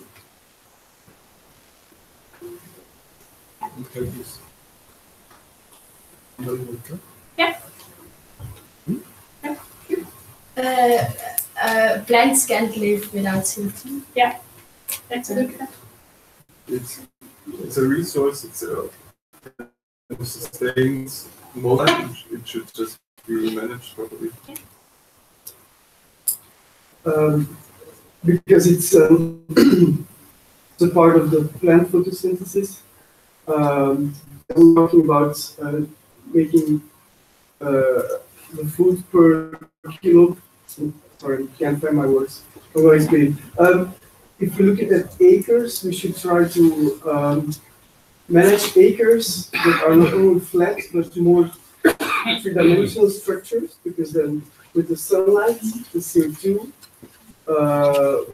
there will be per acre more CO2 that will be transferred to the plants and transferred to O2. Instead of just flat acres, they just take this from the sun. If you have more bigger structures, so more some agricultural biodiversity per acre, there's going to be more CO2 that will be changed into O2. Yeah. So this is different kind of agriculture. Okay, cool. Thank you. One last idea over there, and then I'd like to comment that we all agree that as a species, humans are producing way more carbon dioxide than it is supposed to as an animal species, every other animal. And I think we are even exaggerating that event, because creating other animal species that guide us that also produce CO2, and they are that footprint on the atmosphere. But on the other side, we're also cutting down the only resource that could, not the only, which is the plants, which is forests, and they could that CO2, and that should make it stop that to really convert because we really need those plants to fix that CO2, and they really need it, but they have a lot more than we need because we're producing the one. And we should really try to focus on other ways to produce things without producing so much CO2. okay, thank you. It's interesting, like your answers are interesting, and I can totally see like which background you have, because when I ask other people about CO2, it's often, oh, but that's dangerous, and we have to try to avoid the production of it, and it's related to climate change and so on and so forth. But what I'd like to do is to look on how nature looks at CO2, and you already mentioned it, that it's a source of energy. But it can also be used in building blocks. So you have coral reefs which use CO2 in order to build something. And the company which used the biomimicry approach is called Blue Planet. And what they do is they use CO2 in order to build concrete. So they are kind of reversing this model, which are so they are using something which we believe, okay, is usually harmful, and they are using it as resource. So they kind of turning it around and by doing this, having like a positive impact. A few other examples on what biomimicry can do is this one, for example. So they look at the kingfisher and his how you call this? Big.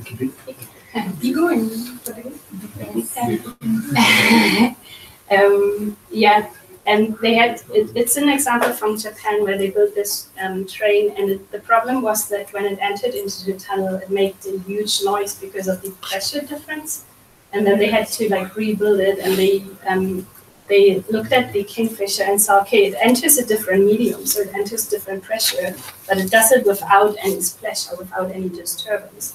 So they rebuilt it using the beak of the kingfisher and turned the whole vehicle into something which is way more efficient as well, because it has to deal with less pressure. There's one last example, which is like the humpback whale. And there's a guy, it's no joke, he's called Dr. Fisher. And Dr. Fisher, he researched on this whale and figured out that the dynamics, the flow dynamics around the fins are super efficient.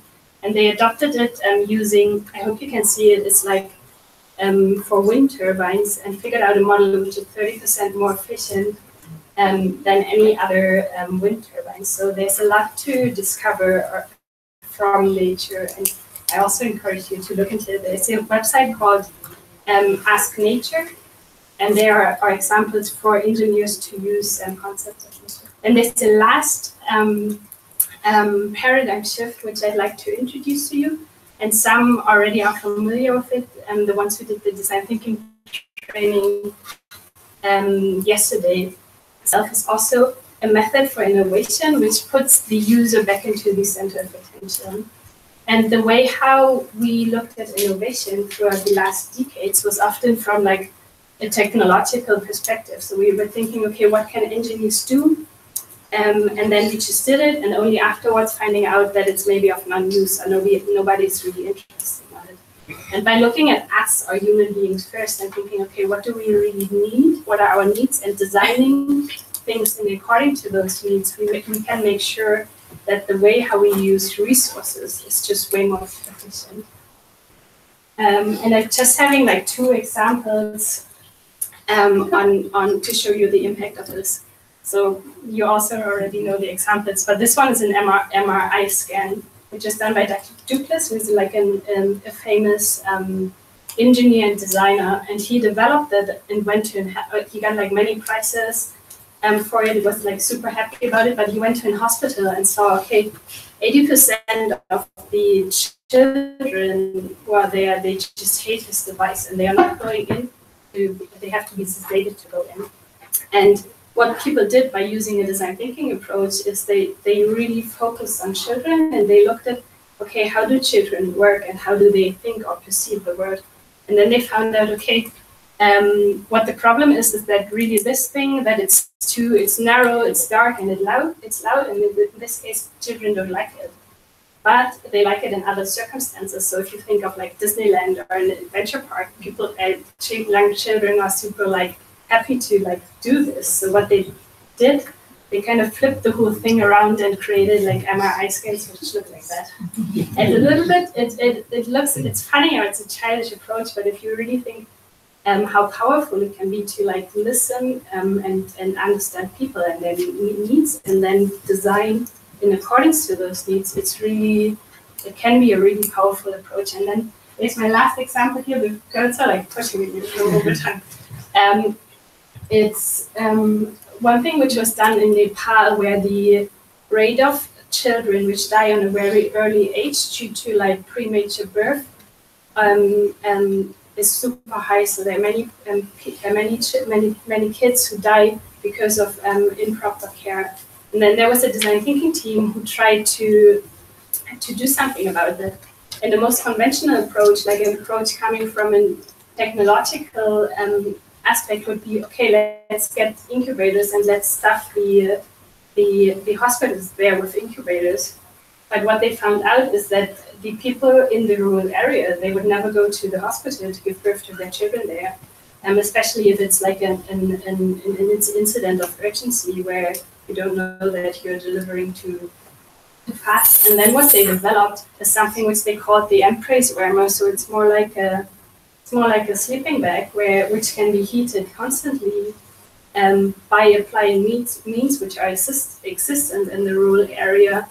And they developed this, which is way more efficient. It's way more it costs way less than an incubator, and it helped to solve or save lives of many kids in Nepal. And now they are also scaling it to India and trying to like implemented in the whole world.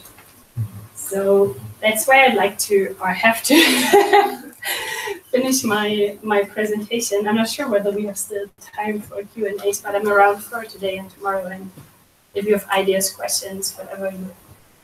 2 minutes now. 2 minutes. So I just read out the quote: if you want small changes in your life, work on your attitude. But if you want big and primary changes, work on your paradigm.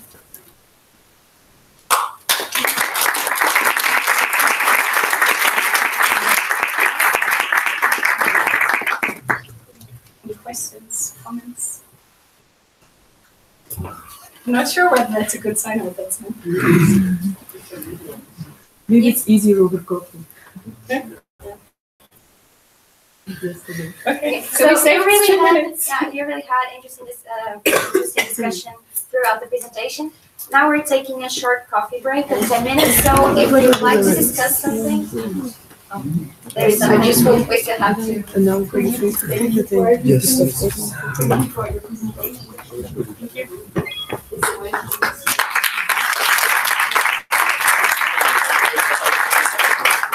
You guys are the lucky ones because I can't take it in my luggage, so I have to share. But sharing economy is also kind of a new paradigm. Before you all leave, like sit down for a second. Just Yeah. it's your attitude changing to housing circumstances. So maybe you all saw we posted on the Facebook group that from now on you can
I would like you to welcome Professor Maria Paz from the Faculty of Nutritional University of Porto.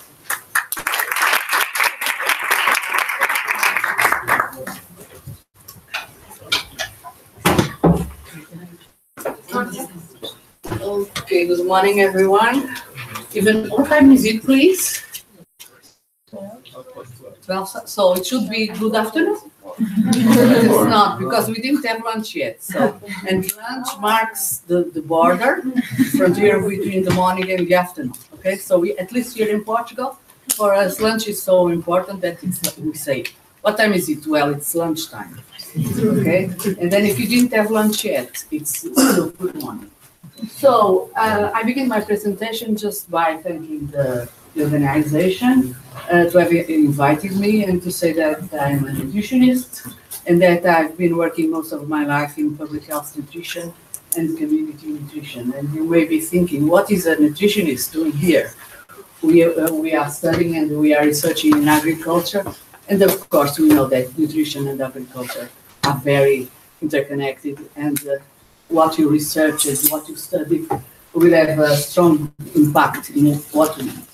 So this is, I think, that will explain why the organization decided to have a foreign, from a foreign area, but it's not so outside the area in which you work. So I start with 2 question marks. Do we eat what we are, or do we are what we eat? And I, as a public health nutritionist, of course, I've worked most of my time thinking about what effect does the food that we eat, our food patterns, on our health, and being concentrated on the associations between the diet and the disease, or diet and health. And so we really work on promoting health and avoiding disease. But I am very much interested in the other side. So why do we eat the way we eat? And this is why we start with a question mark, and let's see if at the end we get the question marks or we keep them. So this is, you probably know these pictures. This famous painter, ICYA, has a lot of pictures with foods or with other type of animals sometimes and creatures. And really we can say that we can look at this and we think we are what we eat. And in this Roman mythology, this is the god of the seasons, change and plant growth, as well as gardens and fruit trees. So it has everything to do with agriculture. But when you look at this, and when you think that we are what we eat, we know that this notion of incorporation, so when we eat, we are incorporating in our body, in our system, protein, minerals, several components of the food. So we are incorporating physical entities, but we can also see that we are incorporating symbolic and intangible things. So, and when you look at this, the book, when Roland Barthes wrote this mythologies in 1957, he looked at several of the myths in the French society, and is talking about the beefsteak, the meat, especially the raw meat or the red meat. And steak is part of the same sanguine mythology as wine. It's red, and we know that there are several analogies with blood, with our blood. And it is the heart of meat. It's meat in its pure state. And whoever partakes of it assimilates a bull-like strength. So this is incorporation. We are incorporating the characteristics of the bovine, the bull, and we incorporate its strength. So this is physical incorporation. So we eat, we are what we eat. And it's very interesting that this notion is still being used by retailers or by the food industry. And this is a Portuguese large retailer, and the producers work for them. And they say we are at the origins of a strong and healthy people. And this was part of a campaign, again, to show that if we eat what they produce, we will be strong and healthy. And they contribute to this. But we can also see this notion of incorporation in several literature, and I'm going to go through several romance to illustrate my point of view.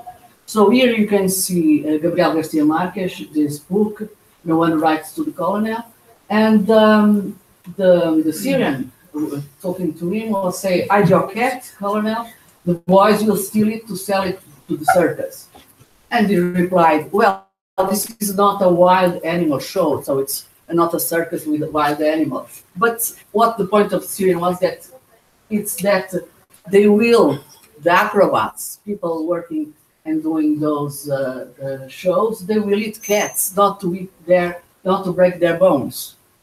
And we know that cats are known for having how many lives have the cats? 9. It's for us it's 7, but for English-speaking people it's 9.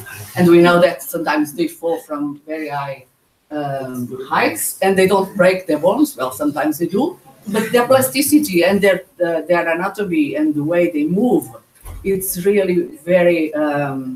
It inspires several people and it inspires acrobats because they can do all sorts of movements without breaking anything and going through small spaces. So this is again the notion of incorporation. So the acrobats. So if I want to be, how do you say? Yes, it's cat because it will give me this. So it's not only the physical aspect, but also probably some intangible and even moral incorporation of the characteristics of the animal. And of course, we can also see that this connection between what we eat and what we become can be illustrated by several paintings. Here you can see that in past times, fatness and being fat was a sign of wellness, of wealth. And it's no wonder that the aristocracy and the kings, they were, if we measure them or if we consider them with our today's knowledge, that they would be obese and they would be at risk of certain diseases. So you can see this, but this situation was not common. And it was so uncommon that we have the story of these two chubby children, this brother and sister who came from Italy, Anna and Matteo. And in the 1840, they came from Italy to Portugal and Spain to travel the country to be exhibited, okay? Because they were so nice, beautiful, gigantic children, and they traveled from place to place to be admired. Yeah, they caused such impressions that ceramists drew them on plates and to dispensers. So we have these plates in a museum in Porto, and where you can see the brothers and sisters, and you can see that they are really very, very heavy. You know, BMI, which is our body mass index, you can calculate it by dividing the weight by the square of height. It's 87, so just to situate you, it's a normal BMI will be between 18.55 and 24.99. So BMI 87 and 68.7 from Anna is really very, very morbid obese. But they were considered very nice, very, and they were admired. Okay, people were traveling around to see them. And you can also see that their waist circumference was bigger than their height. Yeah, so these two children, we don't know any date on at what age did they die, how was their quality of life, but really they were probably very, very sick, yeah? And probably they didn't survive very long because they were quite young, yeah? Of course, our perceptions, and this is also very dynamic, so we can see how we see people as how we categorize them, and how things change in some years. So you can look at this boy in 1971. This was considered an image of childhood obesity, and probably if you think that this would be 2018 now, this is, we wouldn't say he's obese, yeah, it's okay. But now this says increase, and we see that really obesity and you know that childhood obesity and obesity in general are at the basis of a lot of our health problems. And you can see this is still a baby, and you can see all the signs of obesity, and this is really something we will mark their lives, and it's quite important. So this means that we can look at them and we know that we can say that they are what they eat. And this is so interesting because when you look at this anthropological study carried out in Angola in the south, where this researcher looked at the Bushman crew of Angola, and these people could be considered to be living in prehistoric times. Okay, so they were gatherers and hunters, and they could live. They lived on what they could grab and what animals they could eat. So comparing to us to people living in the 20th century or in the 20th century, it's really very far away in history and in human development. But you can see that even those people living in prehistoric times, they have already concepts of things that you shouldn't eat. Okay, so you can find already food avoidances. For instance, it's considered to be a coward animal, so you shouldn't eat, otherwise you will become a coward. On the other side, if you want to be brave, you should eat leopard's heart. Okay, so we are incorporating the moral characteristics, the intangible characteristics, not only the protein and the material characteristics of the food. And also, you can see this is observable and it's something which you can measure. So this is another population group, and the boys and girls, and especially the girls until they die, they would not eat. They shouldn't eat spring box meat. It's a small gazelle, very agile. Yes, yeah, but very very small to avoid becoming short. Again, incorporating. Also, they use foods to distinguish between groups. We do that, but think that these groups are historic times, and they mock one another from one another, and they also may show disdain in relation to the people who eat differently. Okay, so Jacob, who was the cook of Konyama, is another population group in the area. He used to say, "These people are no good; they eat monkey," and this is what defines them. And they would eat monkey, okay, but not a lion because they eat humans. So I wouldn't eat these animals. Otherwise, I could be eating one of my relatives who had been eaten by a lion or something. Okay, so it's quite enriching to see that people in such an early stage of development in human history, the notion and this use of okay.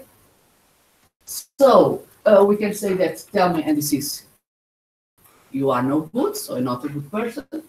Tell me what you eat, and I will tell you who you are. Okay. And this means that foods are much more than just things to eat. Okay. I used to ask my first cycle students in public health nutrition, the first class, please give your definition of food. Write down what comes to your mind. And when I looked at the results year after year, I saw that they defined food as something that would give me protein, fat, carbohydrates, and this is most of them. And sometimes one or another would say that it's something that you would like to eat or something which is not poisonous. But there were only a few who mentioned other characteristics. And we know really that food is not just for our survival, and that we can use food in several ways.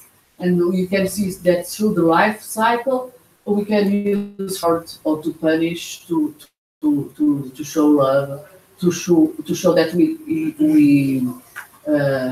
belong to a group or that we could be accepted. Also to differentiate them, we can use food to show friendship, social status, and prestige. So foods are really a very rich area, and with food we can say a lot of things. Of course, the basic function of food is to keep us alive, so it's to satisfy hunger and to nourish body, and this is quite a basic animal need.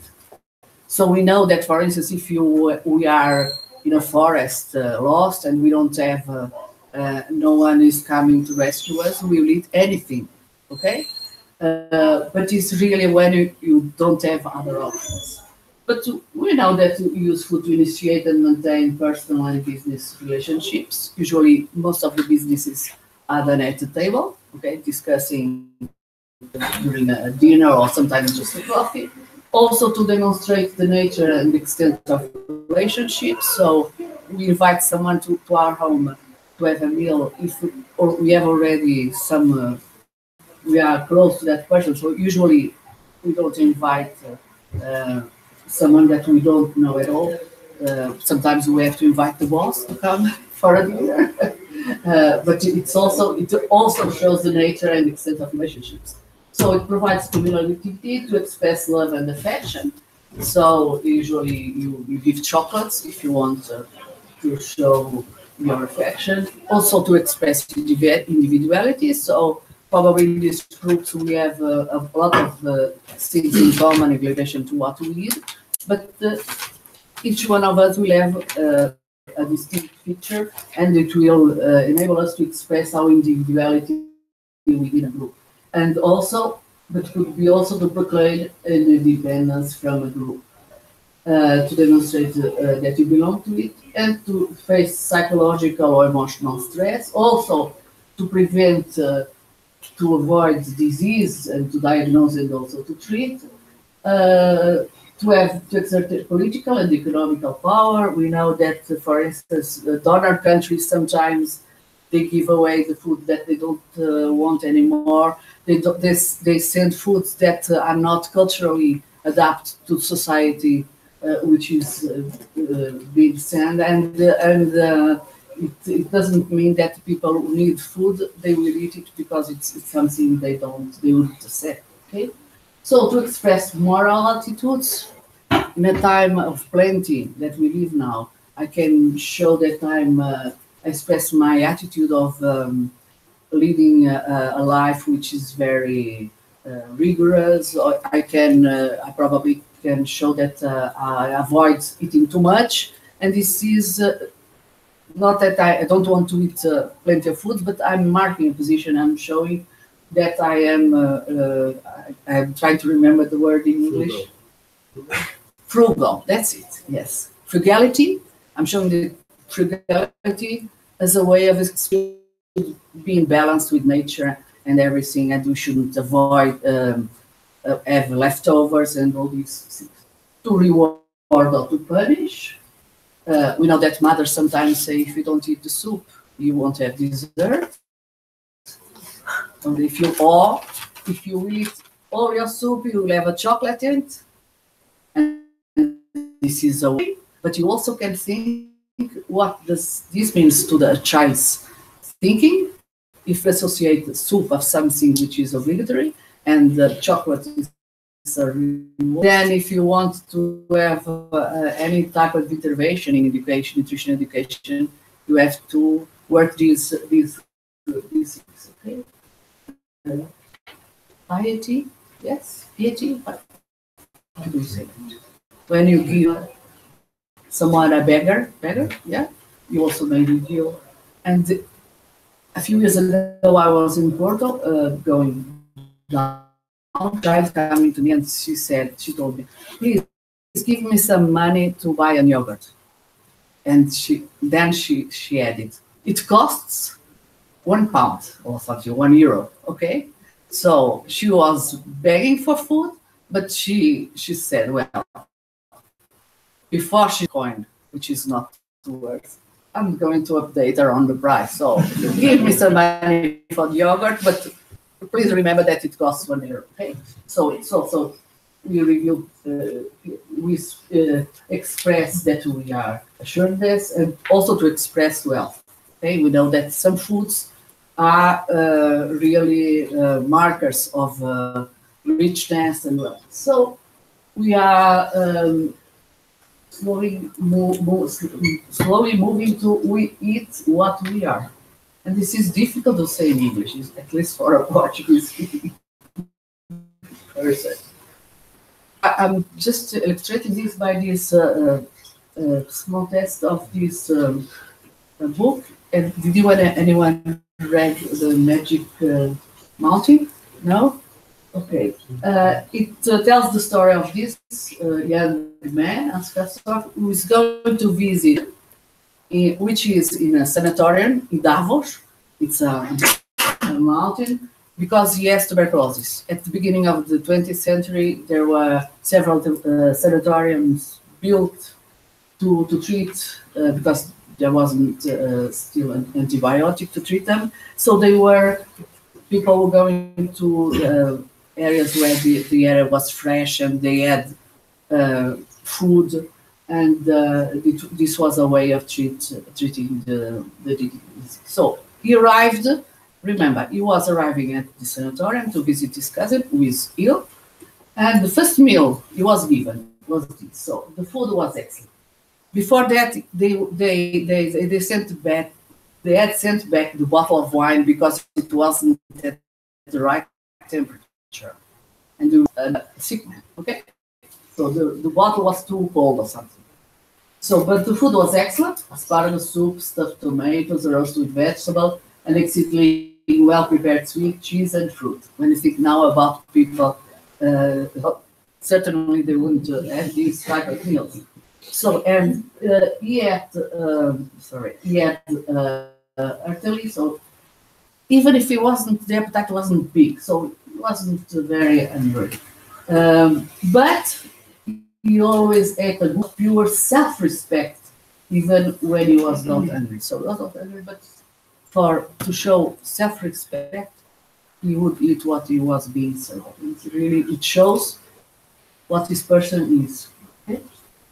And of course, we all know that we give names to our fellow citizens. For instance, here in Porto, I don't know if you have already read on this. Tribe eaters, we know that in Porto, the people born in Porto and living in Porto are known as tripeiros. Tripeiros means that tribe eaters, because there is a story about the discoveries or before that they sent the meat to the battles, and they just kept the offal of the animals, and so they became tribe eaters. And this is with pride that people from Porto, they say it. But Portuguese immigrants in France, for instance, they are known by the French natives Scotfishes. Because Scotfish, bacalhau, is something which is very, it's a marker of our food culture. Okay, so and it marks the distinction between the French and the Portuguese. So they will read the Scotfishes. We in Porto call lettuces to the people from Lisbon, okay? And the French say that the English are beefs or beef eaters. And on the other way, the English people say that the French are frogs because they eat frogs' legs. And in this, you also see, you can characterize them, but you also see that there is sometimes disdain when we look at the other people and just, you are not good because you eat tripe, okay? And sometimes we have this glass of milk, it's copinho de leite. Portuguese students here, people will understand. Copinho de leite was a young man that would ask in a coffee shop for a glass of milk, maybe in the 1970s, because milk wasn't drunk very often, and there was an association. A man would ask for a young man for wine, yeah, in a coffee, not for a glass of milk. Okay, so you call it glass of milk or copinho de leite because this said something about this person. Okay, so why do we eat the foods that we eat? And I'd like to show you a very simple diagram. We can say that from all the substances on Earth, that we animals in general just eat what is not poisonous to them, so it's edible, and this is different from animal to animal. So, and then we eat what edible, what is edible for humans, and this has been a very long process of learning.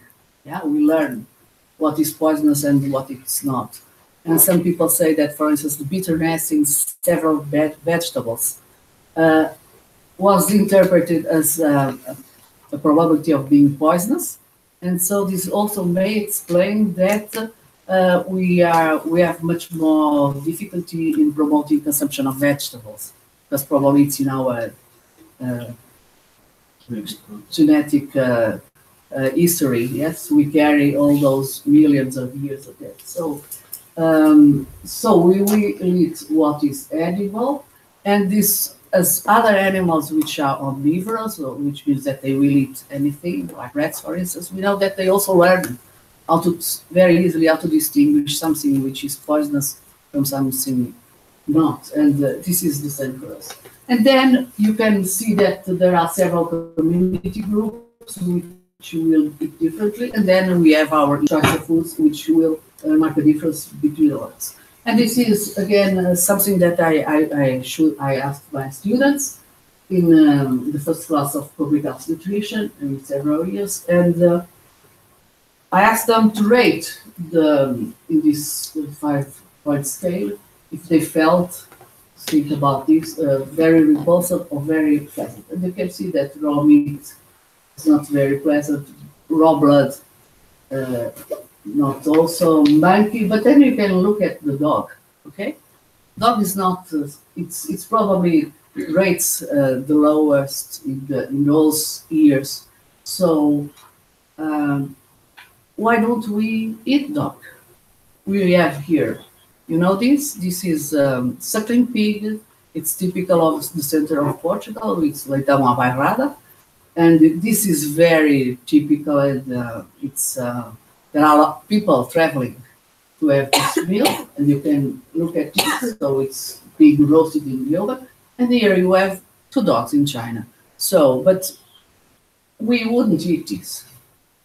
Our students won't eat, because dog for us is a pet, okay? And it's not some animal that we eat.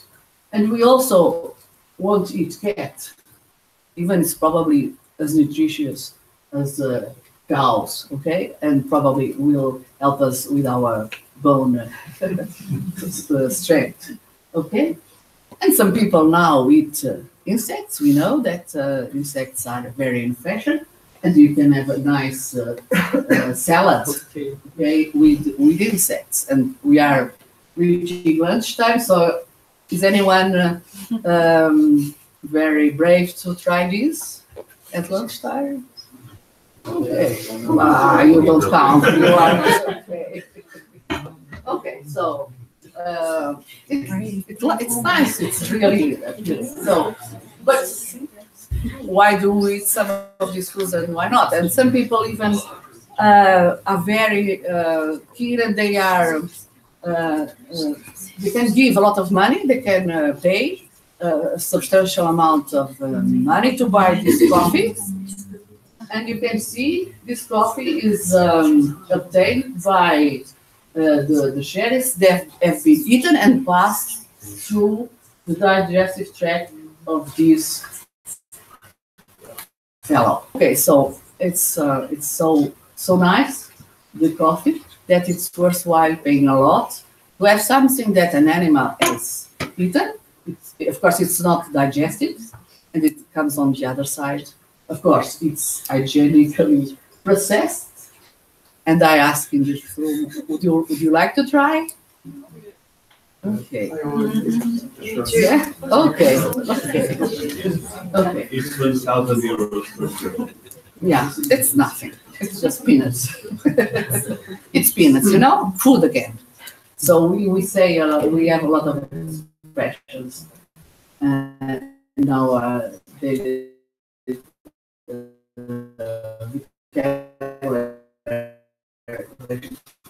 So this is a completely become as a result of fortune. So I use this food selection paradigm developed by this Canadian researcher.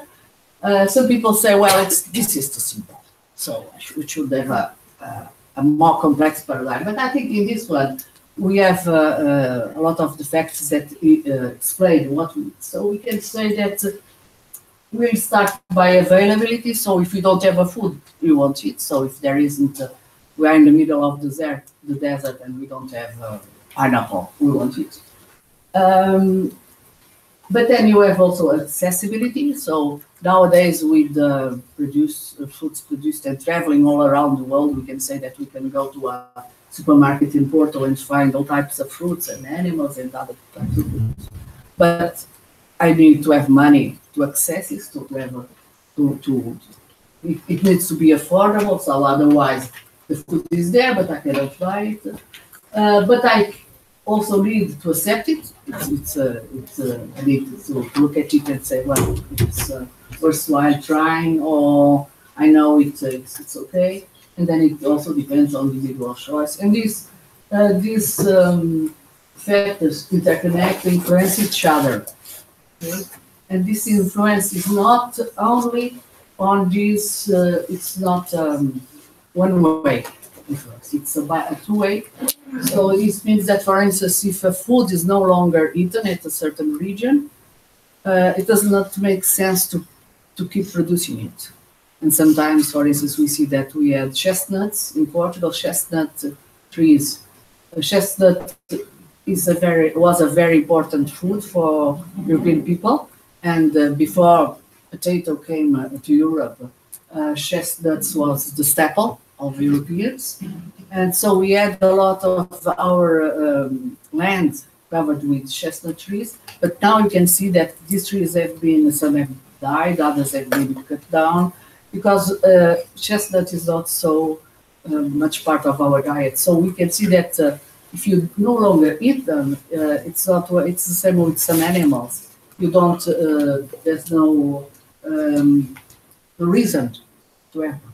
Okay, so this works in the two direction. Okay, and in this text, you can see that this researcher talks about Europe a few years ago, and she says there is a line which divides the north and the south of Europe, and this is food.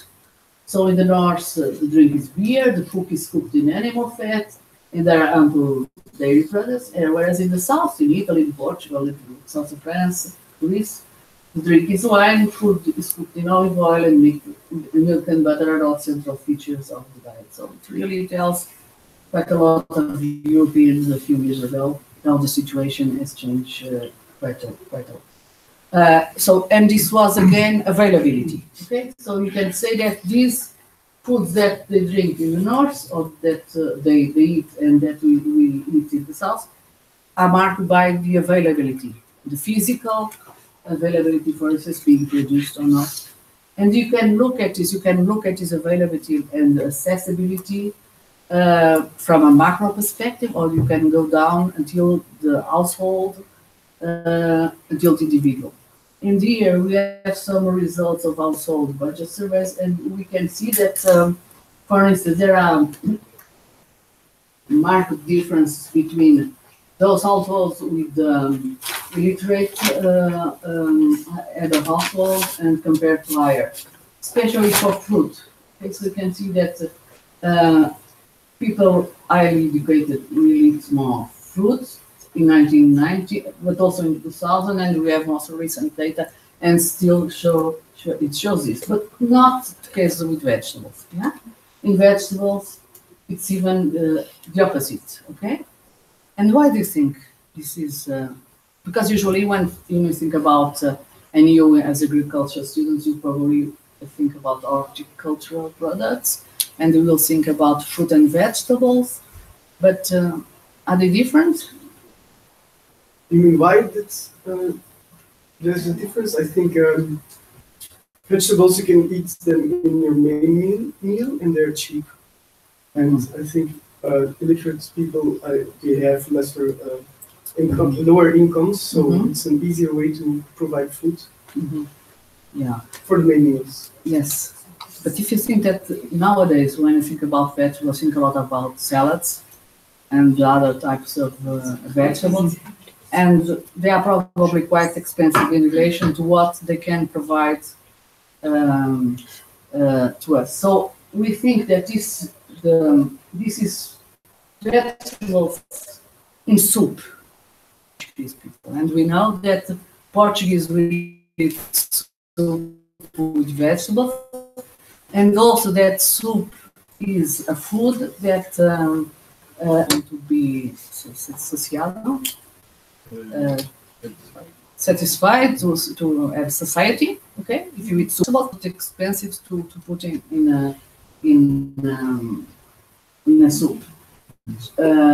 If we would look at vegetables, different types of vegetables, we could see that probably there are differences. But anyway, we can look at household level to see that this is now accessibility also marks, and these distinctions. This is just an example present in other food groups. And in this study, we look at the determinants of food consumption of children in Europe, in several European countries. And we have here the comparison between Portuguese adolescents and the rest of the European children, adolescents. And we have physical determinants, we have also social determinants and individual determinants. We can see that availability at home, it's a difference for the total sample. Okay, so if you have fruit at home, it means that children who have more fruit at home are more likely to eat 1.29 more fruit than those who have not. But there's no difference here in Portugal, but only here in relation to those who take fruit to school. So giving the child or the adolescent's fruit to bring to school makes quite a difference. So this is an example of physical determinants. But we can also look at the social determinants.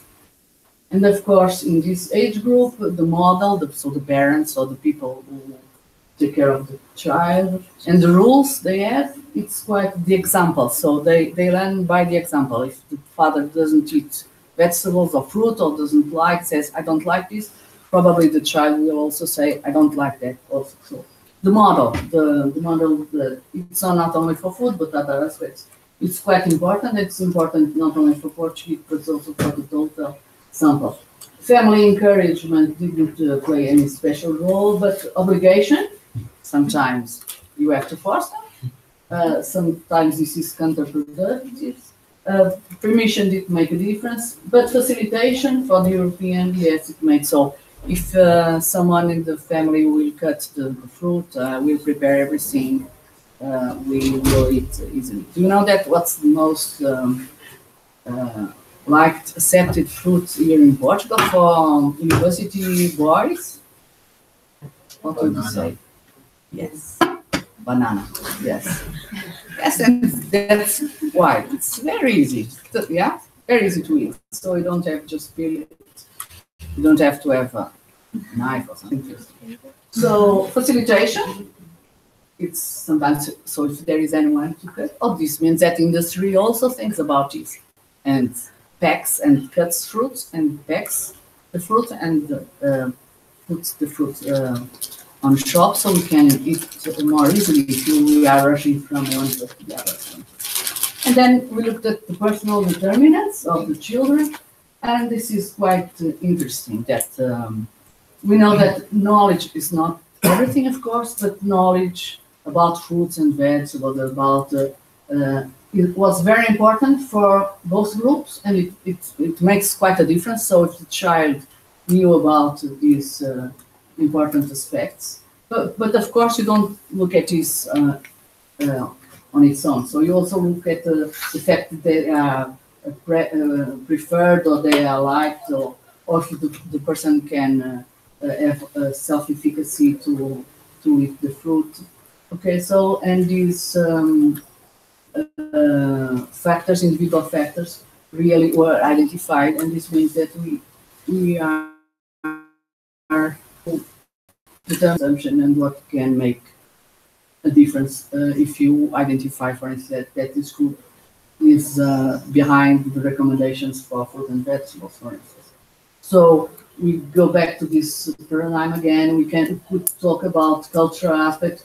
We can also talk about religion and religious rules, which dictate what foods that we shouldn't eat, or what foods to eat in certain occasions, or when we should fast, and at what time we should eat, and so. And then you can see that all over the world there are several religions, and there are rules in relation to the foods associated to the religion.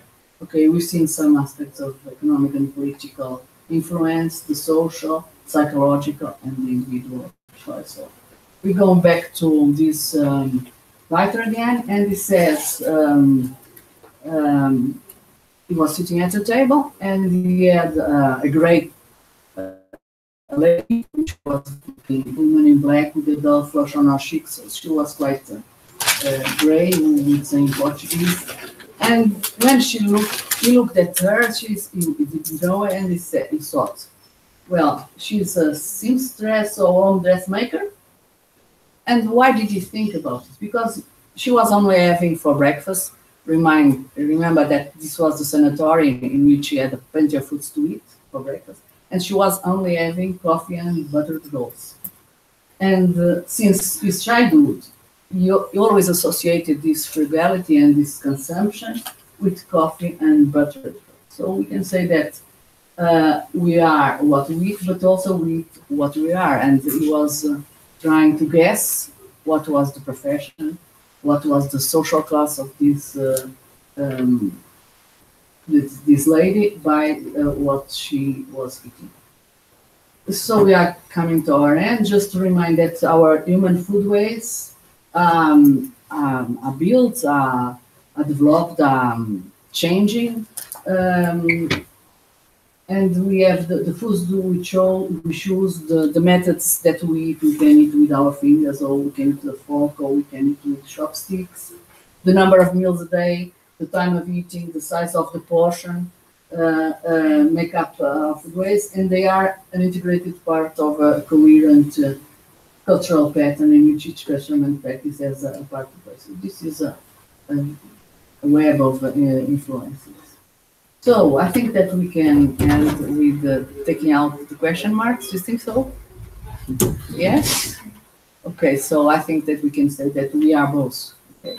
So what we eat will very much influence our health, our mood, isn't it? When we have exams, do we eat special foods? Yes? What? Tell me. Chocolate. Extra coffee.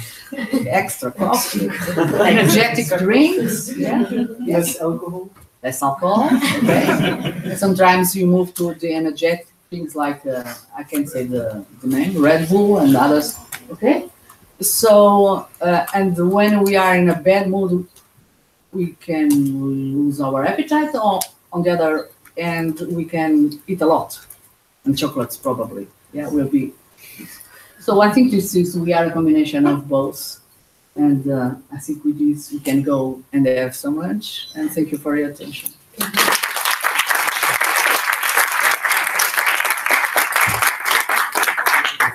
Does anyone wants to ask a question to Professor Marie? Actually, this is very interesting because it's really the first time I'll see something this level about food and stuff like that. So but I have a little perspective. You gave us these two phrases as a closing remark. But I would love to ask you, what about the question, we eat what is available? Yes. A situation where we have famine or drought or something like that, or natural disaster. Yes, this is the first level. Yes, and this is when we don't have, we start by eating what is available. And if you go back in humankind history, you can see that there weren't changes. There weren't.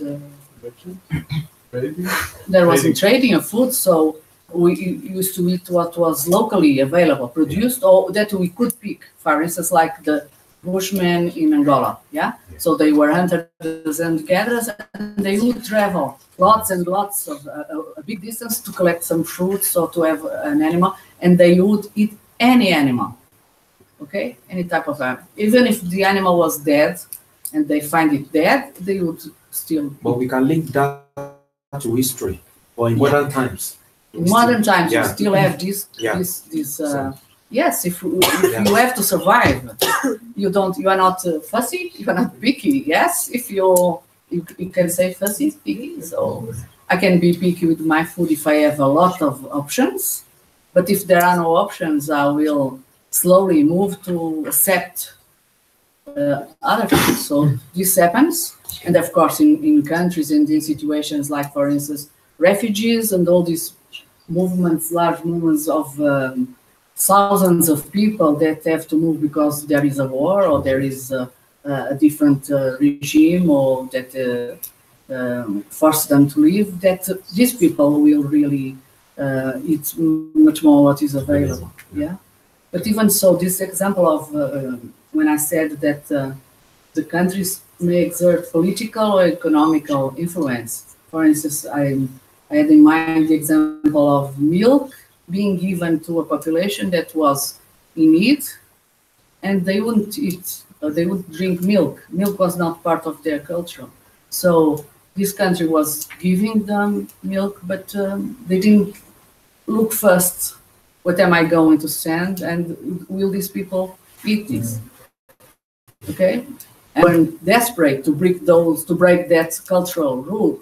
Okay, so you need to be in a different stage to break your cultural, your religious rules, your personal likings and dislikings. You need to be in a situation that you really need to survive. Yeah. Okay. I wanted to give you a comment when you said that food is not food itself. Food as well as can be an active element that shape some social dynamics. For instance, in countries base their identity as a country on food. For instance, in Peru, we are known as a good cuisine, and some countries developed their culture concerning food. So it's a very important active element, but it's not food only. No. It's much more than that. Yes. And when we think about you that you're studying agriculture, we can see that with agriculture and producing foods that you can have a very dynamic society, and you can change. For instance, if the people are moving to the cities because they don't, it does not make sense to grow their vegetables, but then there is a change. Other preparations or technologies are available to improve these vegetables. They may come back and the communities become alive again. Okay. Well, thank you very much.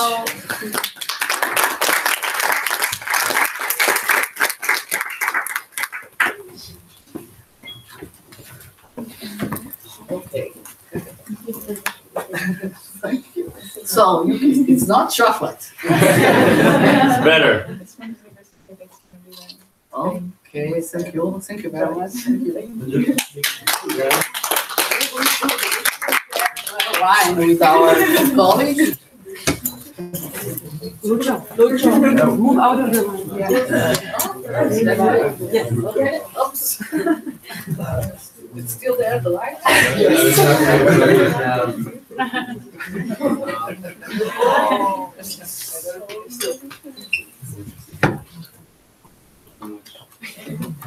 So my students, when they will see these people, they will say, well, this is why she's not in class. She's everywhere. Please lie down. Now, just in conclusion, and in the name of IAASWorld, I would like to thank you all for your participation, for your questions, for your attention. I would like to also thank our speakers. Tomorrow morning we'll have other speakers and another morning session. Now we are going to have lunch, and by the afternoon we'll have our workshops. Thank you.